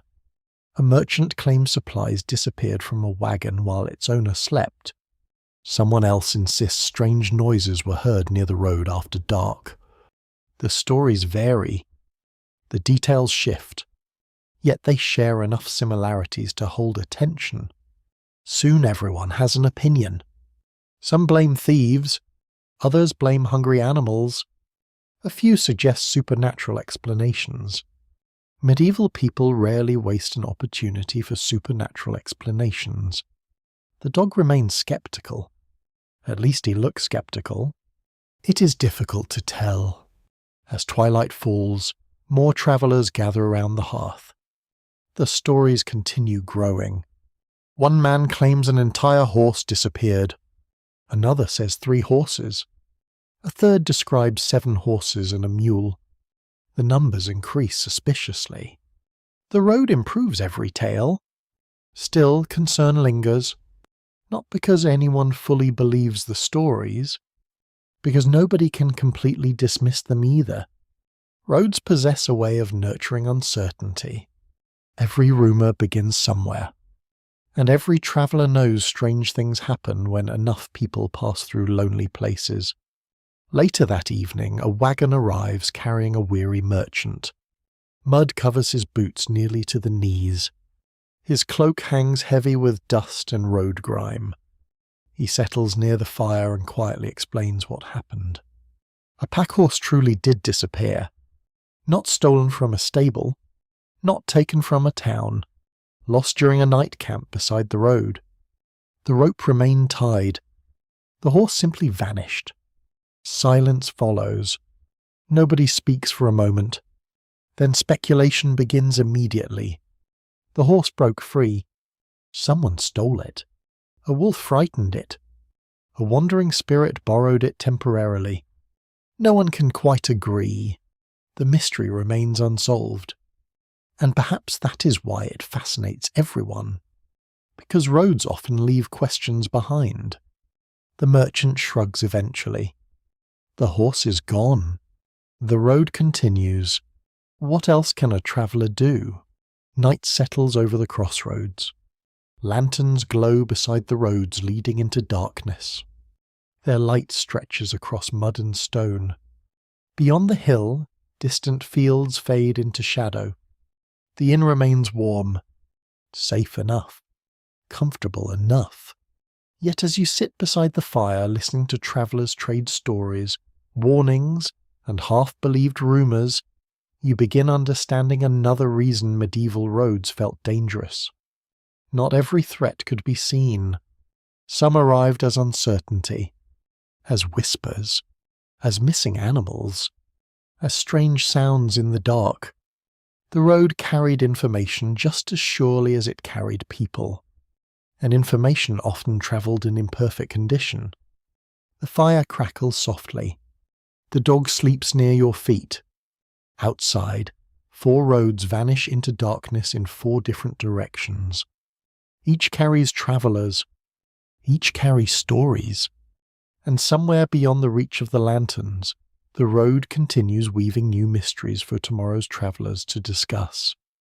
The next morning arrives crisp and clear. Sunlight gleams on puddles still clinging to the muddy road. The air carries that fresh, slightly metallic scent that follows days of rain, a mixture of wet earth, trampled grass, and the faint tang of livestock nearby. Travellers gather quickly, eager to resume motion.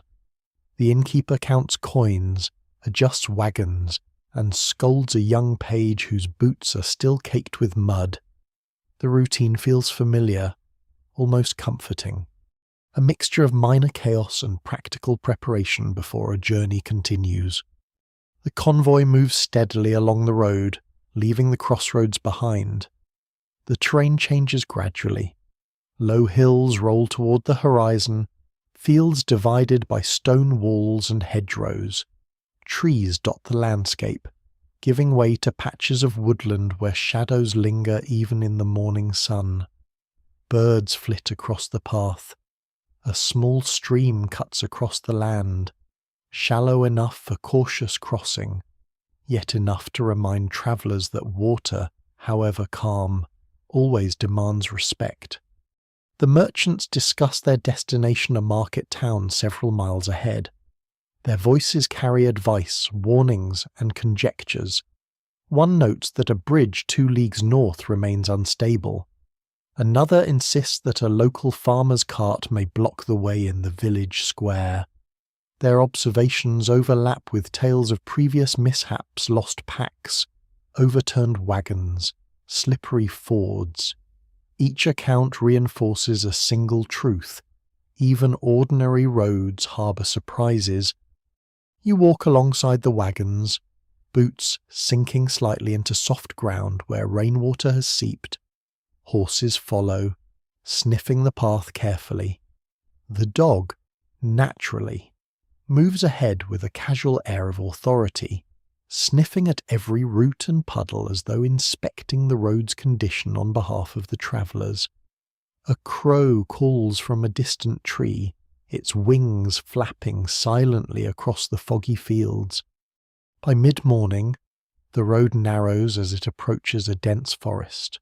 The trees arch overhead, branches forming a patchy canopy that filters sunlight into scattered golden shafts.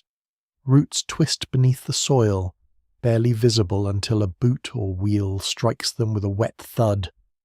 The forest brings with it old stories. Some say spirits dwell near ancient oaks. Others insist lost travellers whisper warnings along the wind. Even now, it is hard to tell which tales are superstition and which are cautionary truths passed down over generations. The convoy slows. Wagons navigate carefully around hidden ruts. Horses hesitate. Travellers mutter encouragement or prayers. One merchant carries a small pouch of herbs, rubbing them into his hands for luck or comfort. Pilgrims adjust their badges, tracing saints' faces with fingers slightly sticky from morning bread. The rhythm of travel here is deliberate slow steps, careful wheel placement, constant attention to the road beneath. A broken cartwheel appears ahead, leaning against a tree. Its owner is nowhere in sight. Travellers whisper about the incident. Perhaps it was the storm, perhaps poor craftsmanship, perhaps bad luck. Regardless, the reminder is immediate roads claim everything. Eventually wheels, shoes, patience.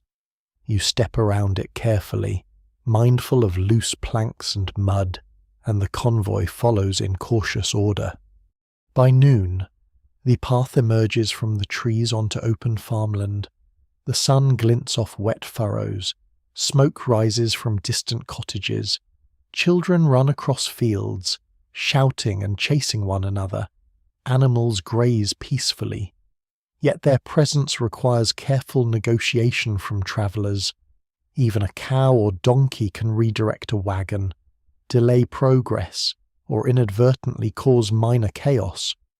You watch as a merchant diverts a horse politely around a group of sheep, murmuring under his breath about the road's enduring ability to complicate matters. A small river appears, its current gentle but deceptive. The crossing has no bridge, only a narrow ford. Travellers approach carefully. The shallow water reaches only the lower wheels, but slippery stones make footing treacherous. One horse hesitates, slipping slightly before regaining balance. A pilgrim mutters a prayer and adjusts a charm hanging from his neck. Tradition, superstition, and caution converge. Each step requires negotiation with both terrain and imagination. After the ford, the convoy climbs a low ridge. From here, the road stretches into the distance, dotted with cottages, farmyards, and occasional travellers heading in opposite directions. Dust, mud, and straw mark each passing, leaving the path uneven and constantly shifting. The sight reminds you that medieval roads, though travelled daily, are never truly predictable. Every mile demands attention, every journey requires patience. By late afternoon, the convoy reaches the outskirts of the market town. Smoke curls from chimneys. Children chase one another through puddles. Farmers tend livestock near hedgerows. The road widens slightly, though ruts and mud persist. The town gates loom ahead.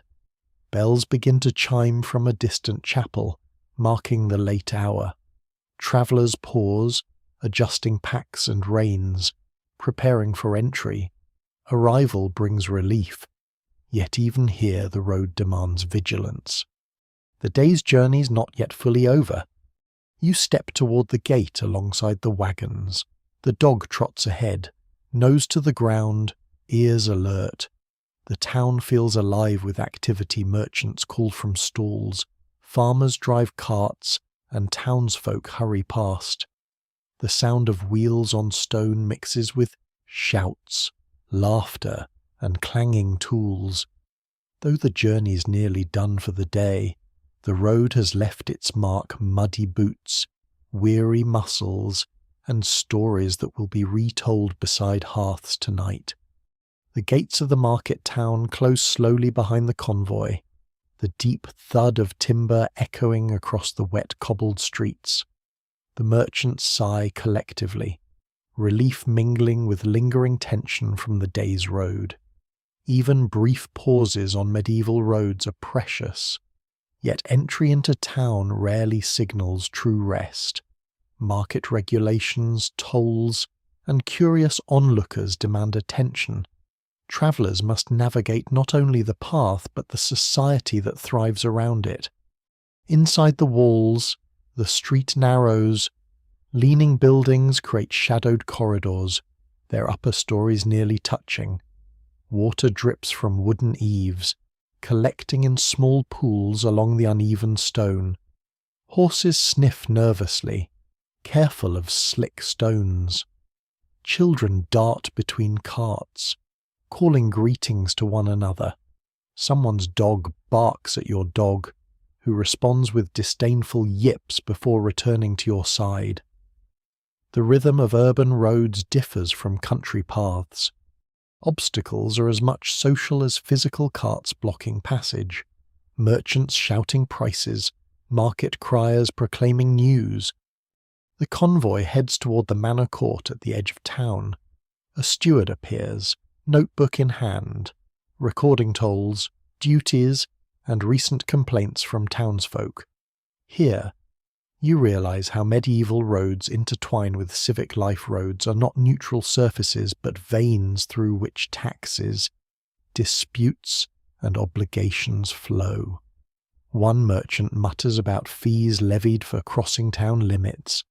Another recalls a neighbour fined for unlicensed trade weeks ago.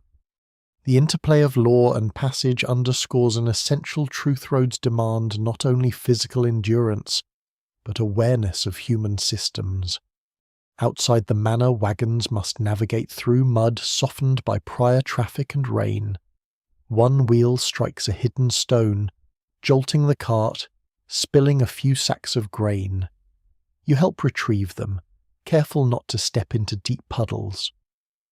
The small crowd of townsfolk watching murmurs quietly, curious about new arrivals. You catch glimpses of a local rituals. A child touches a small wooden cross above a doorway for protection. A baker sprinkles water over the threshold of his shop, part superstition, part habit. Roadside customs accompany travellers everywhere, blending protection, tradition, and practicality.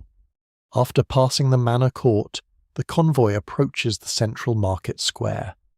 The space is crowded with traders, farmers, and artisans. Wheel ruts persist even here, remnants of countless carts navigating narrow lanes. Ale barrels teeter on tilted wagons. Poultry squawk in pens beside the stone fountain.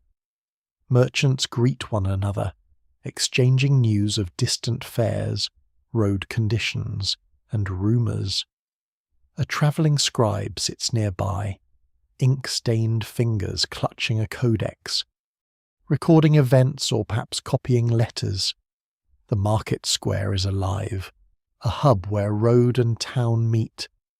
Despite the relative safety, the road's influence remains evident.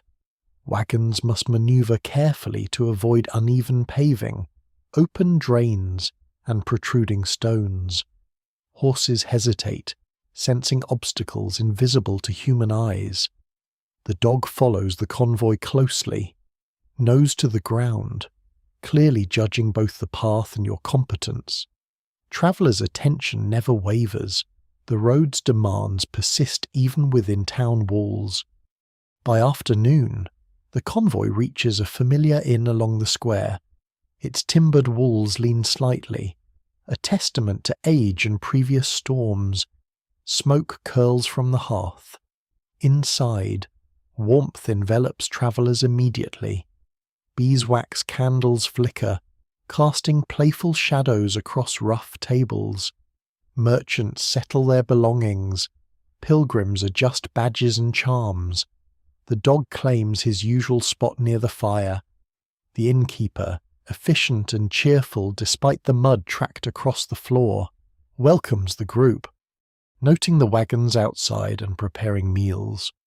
After food and brief rest, travellers venture into the town for errands, news, and minor trading. Some exchange coins for fresh bread, ale, or supplies. Others consult local authorities about road conditions further along the route. A small shrine near the square attracts attention. Coins are left at its base, prayers whispered, charms tied to iron railings. Such practices, part superstition, part habit, continue to accompany roads and travellers alike, reinforcing a sense that unseen forces participate in every journey. By evening, the convoy gathers back at the inn. The day's work has left fatigue in its wake, aching muscles, mud-stained clothing, and damp boots. Conversation drifts easily around the fire, blending news of the town, recent encounters on the road, and speculation about the path ahead. Pilgrims compare badges, merchants discuss profits. Stories of missing wagons and sudden floods emerge again, retold with new emphasis. Even routine travel becomes a source of narrative, illustrating that roads carry memory as well as people. Night falls slowly over the town. Lanterns glow along streets and in windows. Horses rest in stables. Travellers sleep beside fires, while the dog curls at your feet, utterly content. Beyond the inn, roads lead outward, continuing toward forests, rivers, and open fields, all awaiting tomorrow's footsteps. The rhythm of medieval life, the constant negotiation of terrain, weather, and human presence persists quietly. You settle near the fire, observing the soft glow of the inn, the distant chimes of a chapel bell, and the unending call of the road beyond. The following morning breaks with crisp air and a muted golden light spilling across the rooftops of the market town. Smoke rises from chimneys in thin spirals, drifting lazily across streets slick with overnight rain. Travellers stir in their lodgings, preparing for departure. The dog, already awake, pads through the common room with an air of authority, sniffing each visitor as if confirming they are ready to follow the convoy. Outside, the road ahead stretches past the town walls into rolling fields and distant hills. Early risers begin clearing wagons, brushing mud from wheels, and adjusting harnesses. Merchants exchange last-minute advice about road conditions. One warns of a narrow bridge over a shallow creek. Another reminds the group that the western woods harbour routes capable of overturning a poorly balanced cart. Roads carry both tangible obstacles and whispered warnings alike. You step onto the path, boots squelching in residual mud, and join the steady rhythm of wagon wheels and hoofbeats. The first stretch is deceptively gentle.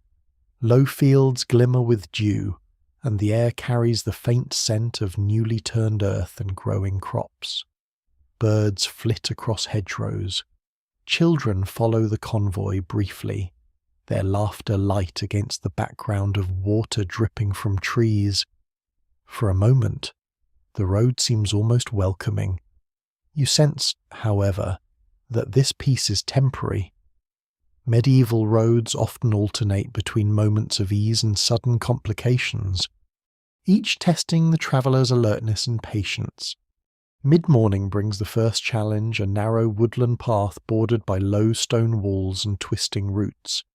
Sunlight filters through gaps in the canopy, illuminating hidden puddles. Horses hesitate at ruts barely visible beneath wet leaves. Travellers murmur encouragements or prayers as they negotiate each step. One merchant carries a pouch of herbs he rubs into his palms for luck or comfort. Pilgrims adjust charms and badges, invoking saints for protection. Folk rituals accompany every mile. blending superstition and practical precaution. By noon, the convoy reaches a shallow ford, water flowing steadily over smooth stones.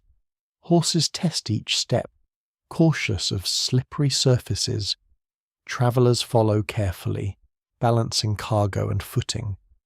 A pilgrim murmurs a protective prayer, another mutters about the reliability of wooden crosses tied to packs. Every step becomes a negotiation between human effort and natural hazard.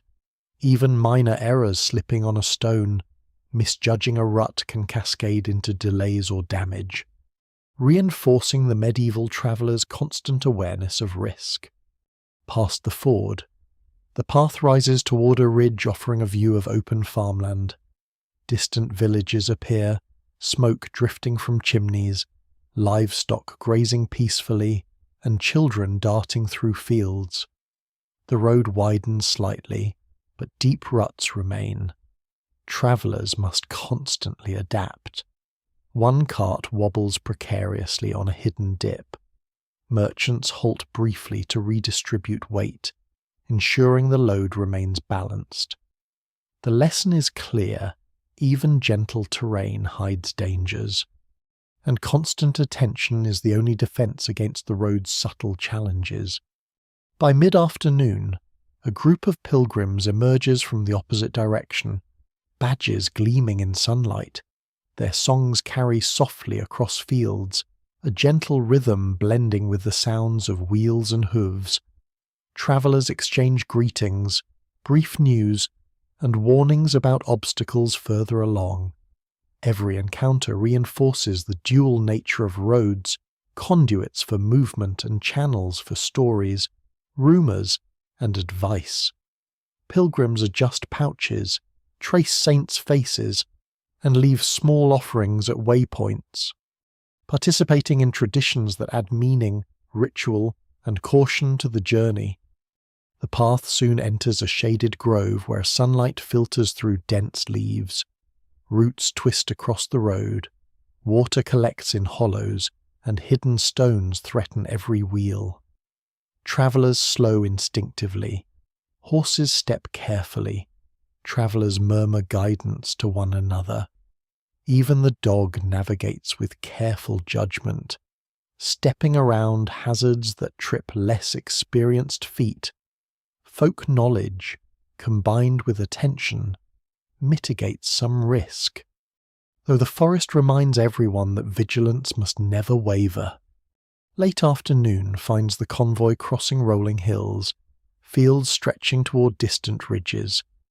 A light breeze dries some of the mud, though wet patches remain. Wagons creak, wheels occasionally striking hidden stones, and merchants check cargo. A small flock of sheep blocks part of the road. A farmer directs them with soft calls and gestures, illustrating that human, animal, and road interactions are continuous negotiations. Even minor obstacles command attention, patience, and occasional ingenuity. By evening, the group approaches a small keep perched on a hilltop, its torchlight flickering against grey stone walls. The structure promises shelter, rest, and a momentary pause from the road's persistent demands. Guards inspect the convoy, noting travellers, wagons, and animals. Inside, warmth and light offer comfort. Fires crackle, and wet boots and cloaks are set near the hearth. Travellers eat, speak, and relax cautiously. Stories of previous days' challenges circulate, reinforcing lessons learned. The road's dangers persist, but preparedness, experience, and vigilance allow passage. Night deepens across the countryside. Beyond the keep, shadows stretch over mud and grass. Lanterns illuminate the courtyard. The dog curls near your feet, content with the security offered by stone walls. You sit by the hearth, watching flickering flames reflect off damp boots and wagon wheels, listening to merchants, pilgrims, and guards sharing experiences. Outside, the road waits silently, patient and unchanged, promising new challenges with tomorrow's light. Night falls fully as the keep settles into quiet vigilance. Outside, torches flicker against the cold stone walls, casting long, wavering shadows over the muddy courtyard. The wind whistles softly through battlements and arrow slits, carrying faint scents of smoke, damp earth, and livestock from nearby stables. Inside, travellers huddle beside hearths and lanterns, tending horses, boots, and weary limbs. The dog, of course, claims the warmest corner, curling tightly against the stone floor as if guarding the room from imagined threats. By morning the air is sharp with frost. The keep's outer courtyard glimmers with ice in small puddles and on cobbles worn smooth by years of traffic. Wagons are readied for departure, merchants checking harnesses, inspecting wheels, and muttering prayers under their breath. A pilgrim adjusts a small badge pinned to his cloak, fingers brushing the saint's carved face. Protective charms are affixed to packs and reins, a quiet acknowledgement that medieval roads demand both physical readiness and spiritual precaution. The convoy sets off down a narrow lane leading from the keep. Beyond the walls, the landscape rolls gently toward distant woods. Frosted grass crunches underfoot. Horses snort as they test the road. The dog trots ahead, inspecting mud, ice, and shadows with careful deliberation. Travellers move cautiously, aware that every subtle dip or hidden root could upset a wagon, strain a horse, or wet a boot to the knee. Even in clear weather, the road remains vigilant. By late morning, the group reaches a low bridge spanning a trickling stream. The stone surface glistens with frost. A pair of guards stationed nearby nod as the convoy passes. Small offerings, a coin or sprig of rosemary, rest against the bridge's rail, left by previous travellers for safe passage. Some swear the saint presiding over the crossing prevents accidents. Others insist the river itself is the arbiter. Either way, precautions are taken, rituals repeated. And movement continues with caution. Beyond the bridge, the road ascends a gentle hill toward a ridge lined with scattered oaks. Roots twist across the path, and patches of mud remain from melting frost. Travellers adjust their footing carefully. Merchants rearrange cargo for balance. Pilgrims murmur quiet prayers or sing softly to ease the journey. You notice the rhythm of wheels and hooves creak, squelch.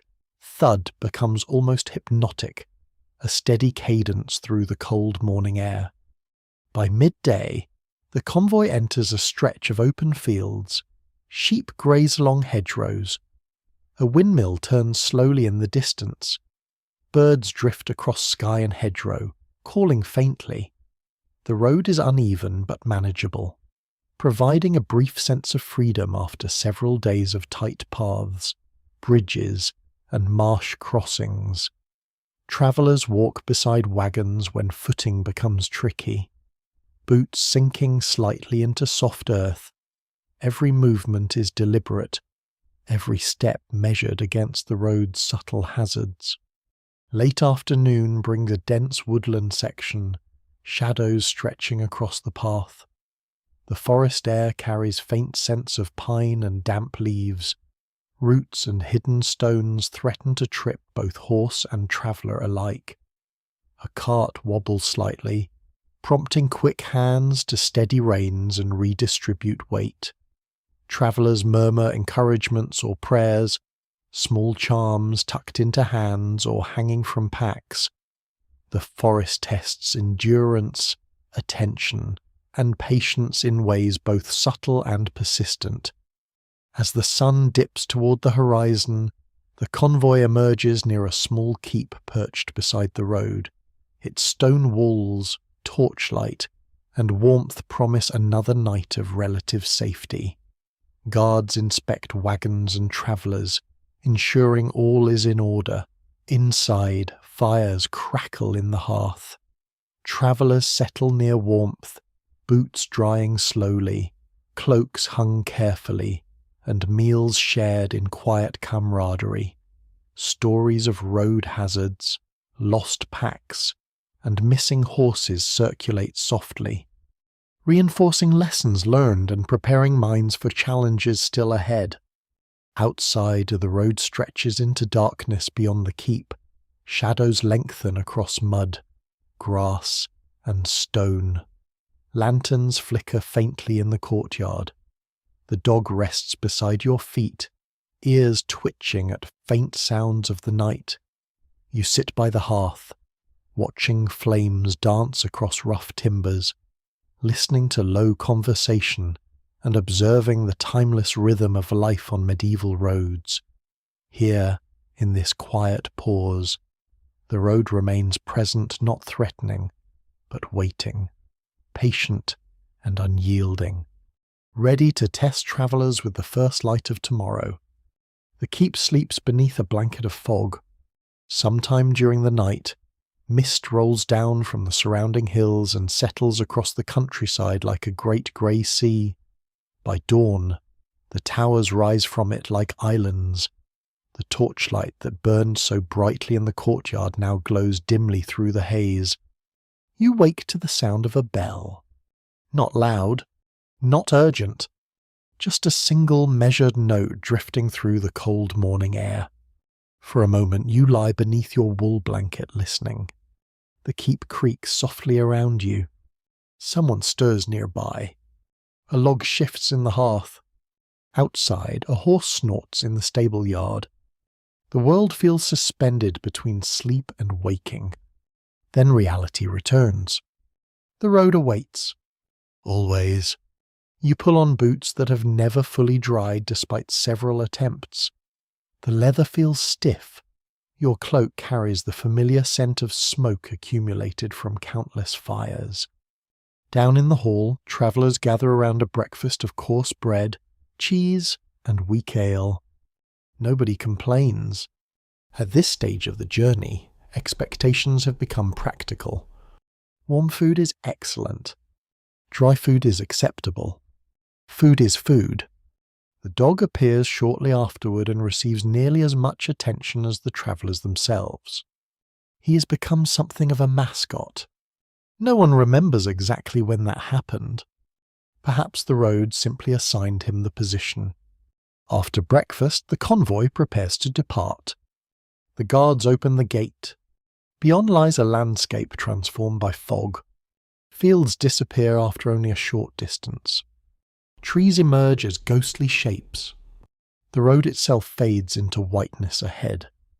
Visibility is poor, very poor, and so begins the last truly difficult stretch of the journey. The road descending from the keep is old, older than anyone in the convoy can say. It follows the natural contours of the land, winding between hills and scattered woodlands. In dry weather, it remains merely inconvenient. In damp weather, it becomes something else entirely. The recent rains have left their mark. Mud fills depressions. Loose stones hide beneath shallow puddles. Ruts cross the road like scars. The convoy moves carefully, very carefully. The fog seems to amplify every sound. Wheel creaks, horse hooves, the jingle of harness buckles. Even quiet conversations carry strangely through the mist. You cannot see very far ahead, nor behind. The world has narrowed to a few dozen yards of road. Everything beyond remains uncertain. Some swear fog possesses its own peculiar magic. Travellers tell stories of hearing voices in mist-covered valleys. Others describe following roads that somehow led them in circles. Even now, it is hard to tell whether such tales emerge from genuine confusion or from the human mind's discomfort with uncertainty. The fog offers no answers, only silence. The dog trots ahead, occasionally vanishing entirely before reappearing from the whiteness. His confidence seems unjustified, yet strangely reassuring. Mid-morning passes slowly. The road descends into rough country. Low stone outcrops emerge through the mist.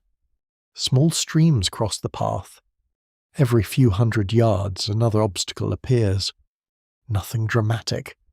Nothing dangerous enough to become a legend. Simply the endless accumulation of inconveniences that define medieval travel. A wheel slips. A horse hesitates. A boot sinks unexpectedly into mud. A cart requires adjustment. The road never attacks directly. It exhausts gradually. That may be its greatest talent. By noon, the fog begins lifting. Not entirely. Just enough. Shapes gain definition. The landscape slowly returns. Fields emerge. Hedgerows appear. A distant church tower materializes on the horizon. The sight improves morale immediately. Humans seem remarkably encouraged by visible landmarks. A merchant points toward the tower. According to him, the Abbey Road lies beyond. The destination is finally near. The announcement spreads through the convoy. Travellers straighten slightly. Steps become more energetic. Even the horses seem to notice. Of course, the road chooses this moment to offer one final challenge. Ahead lies a stretch of broken stone. Perhaps it was once a better road. Perhaps centuries of weather simply wore it down. No one can quite agree.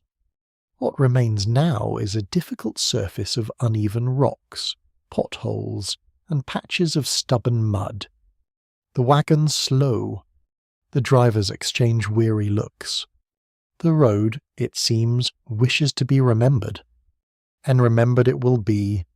Every wheel complains loudly. Every horse picks its footing with care. Progress becomes painfully slow. Yet there is something almost comforting about it. After all these days, you understand the rhythm. The road challenges. You adapt. The road complicates. You continue. One step, one wheel turn, 1 mile at a time. Afternoon sunlight finally breaks through the clouds. Golden light spills across the countryside. The fog retreats completely. Fields stretch toward the horizon. Autumn grasses ripple in the breeze. The air feels fresher now. Cleaner. Ahead, travellers begin appearing more frequently. Farmers heading home. Pilgrims returning from shrines. Monks riding sturdy horses along familiar routes. The Abbey Road must be close. You pass a roadside shrine standing beneath an ancient oak. Someone recently placed fresh flowers there. Beside them rests a small carved horse. A simple offering. Perhaps for safe travel. Perhaps in gratitude for surviving it. The distinction hardly matters. The meaning feels clear enough.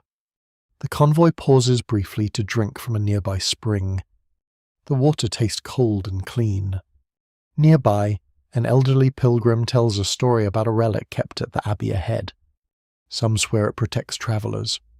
Others claim it heals sore feet.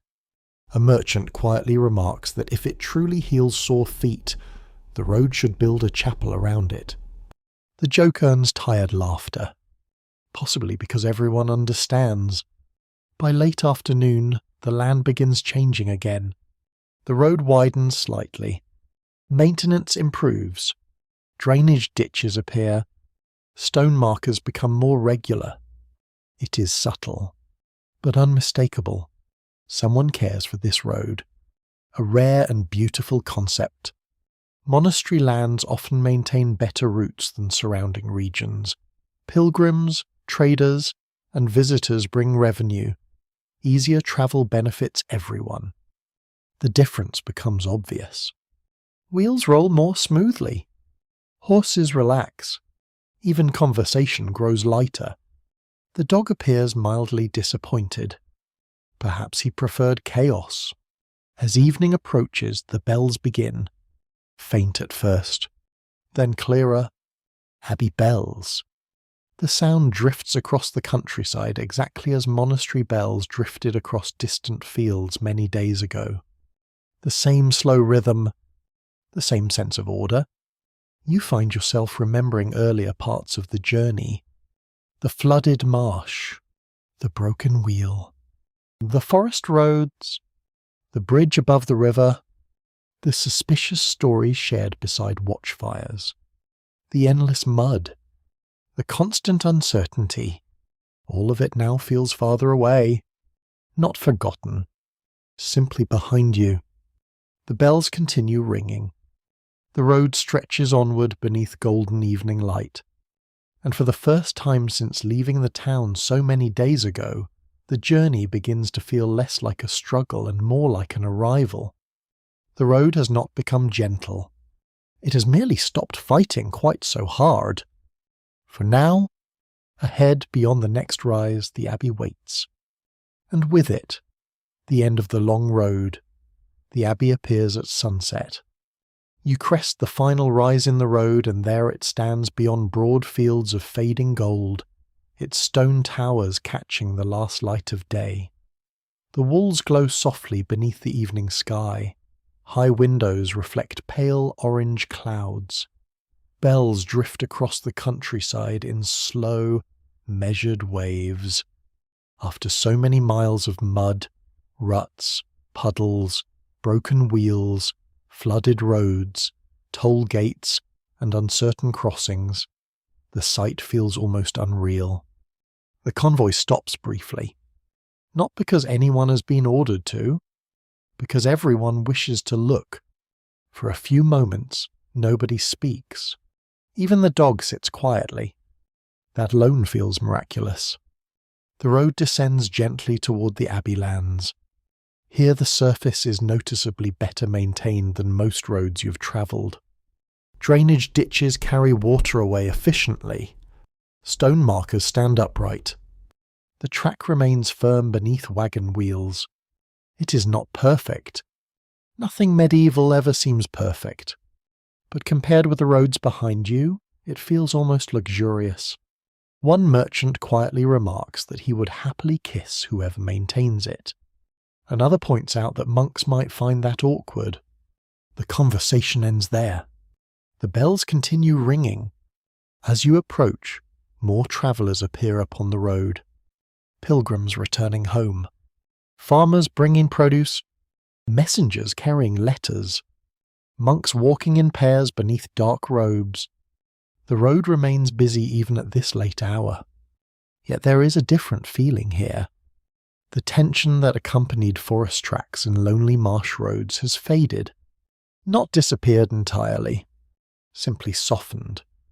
The abbey exerts a kind of gravity, a sense of order, a sense that people have seen arriving here for generations, perhaps centuries. The road curves past orchards heavy with fruit. A small stream crosses beneath a stone bridge. The water flows quietly between moss-covered banks. Nearby stands another roadside shrine. Fresh candles burn inside. Their flames flicker gently in the evening air. Some travellers pause, others continue. No one can quite agree when gratitude becomes habit or when habit becomes ritual. Still, the candles burn. Ahead, the abbey gate stands open. Lanterns glow beside it. Several monks greet arriving travellers and direct them toward guest quarters, stables, and storehouses. The entire process feels calm, practiced, as though thousands of weary travellers have passed through before. Which, of course, they have. You enter through the gate. Stone walls surround peaceful courtyards. Gardens stretch between walkways. Herbs grow in neat rows. Lavender, sage, rosemary. Scents drift through the cooling evening. The dog immediately discovers someone willing to feed him. His survival strategy remains remarkably effective. Nearby, a fountain trickles softly into a stone basin. After weeks of muddy roads and uncertain camps, the sound feels soothing. Simple, steady, reliable. You help settle the wagons. The merchants finally unhitch their horses. The repaired wheel, faithful survivor of countless ruts and puddles, rests beside a stable wall. Its journey is complete, at least for now. Night gradually settles across the abbey. The last sunlight fades from the towers. Lanterns glow beneath archways. Voices soften. Some travellers head toward the guest house. Others sit quietly in the courtyard, enjoying the rare luxury of feeling safe. You find a place near the cloister garden. A monk passes carrying a beeswax candle. Its warm light flickers across worn stone. The scent of herbs lingers in the air. Somewhere nearby, pages turn in a manuscript. An ink-stained scribe works late beneath a lamp. Life continues in its familiar rhythm. Slow, measured, patient. The road has taught you much. Not through grand lessons, not through dramatic revelations, but through repetitions, through muddy boots, through delayed journeys, through broken wheels and flooded crossings, through long waits beside fires and roadsides. You have learned that medieval roads are dangerous not because they constantly threaten disaster. They are dangerous because they constantly demand effort. Every mile asks something of the traveller: patience, strength, adaptability, humility. The road never truly becomes easy. You simply become better at walking it. The abbey bells ring again. Their sound drifts through the darkness. Travellers settle beneath blankets. Horses rest in warm stables. Lanterns glow behind narrow windows. The road outside grows quiet.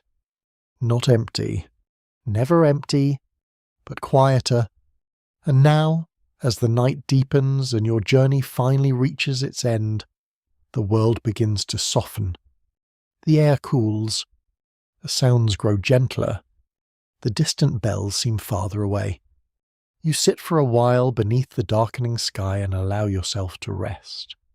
The road is behind you. The mud, the fog, the flooded marshes, the forests, the toll bridges, the endless ruts stretching across forgotten countryside. All of it gradually settles into memory. Like ripples fading across still water, the abbey remains calm around you. A lantern burns beneath an archway. Its light pools softly on ancient stone. Somewhere a monk closes an oak door. Somewhere else a horse shifts gently in its stall. The fountain continues its quiet song. The dog sleeps nearby, curled into a perfect circle. Above, the stars emerge one by one. Clear, steady, unhurried. The medieval world, which for so long seemed muddy, noisy, uncertain, and demanding, now feels distant and peaceful. The roads still exist. They always will, winding through forests, crossing rivers, climbing hills, connecting villages, castles, monasteries, and markets. But tonight, you do not need to follow them. Tonight you may simply rest. The bells ring one final time, slowly, softly, like a gentle reminder that every journey eventually ends. You feel the warmth of wool around your shoulders, the comfort of stillness, the quiet certainty that there is nowhere else you need to be. And as darkness gathers around the abbey and settles over the fields beyond, the world grows dimmer, calmer, and more distant. The road disappears into shadow. The lantern light fades. The bells become silence. And the long medieval journey drifts gently away into the night. Now the countryside rests beneath darkness. The fields beyond the abbey lie silent beneath the stars. The roads that carried merchants, pilgrims, farmers, monks, and wanderers through so many difficult miles have finally grown still. No wagon wheels creak, no muddy horses struggle through ruts, no toll collectors count coins beneath lanterns.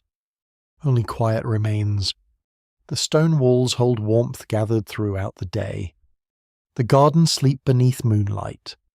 The fountain continues its gentle murmur. You breathe slowly and listen. There is nothing left to carry. No more bridges to cross. No more flooded roads to judge. No more uncertain forest bends waiting beyond the next hill. The journey has ended. The road has released you. Around the abbey, windows darken one by one. Candles are extinguished. Doors close softly. The last voices fade into stillness. Even the bells have fallen silent.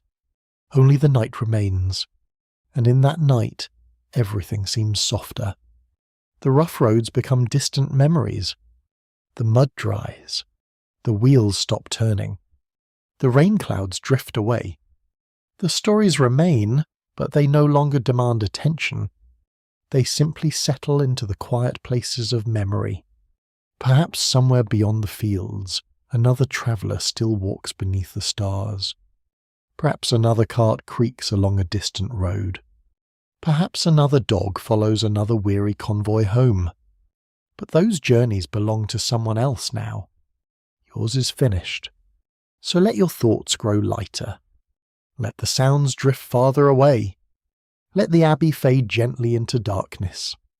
The lantern beneath the archway glows once more in your imagination, then dims.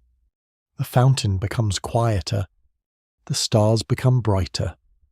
And the medieval world, with all its roads and rivers and bells and watchfires, slowly disappears into the calm of night. Sleep comes gently. The journey is over. And all is well.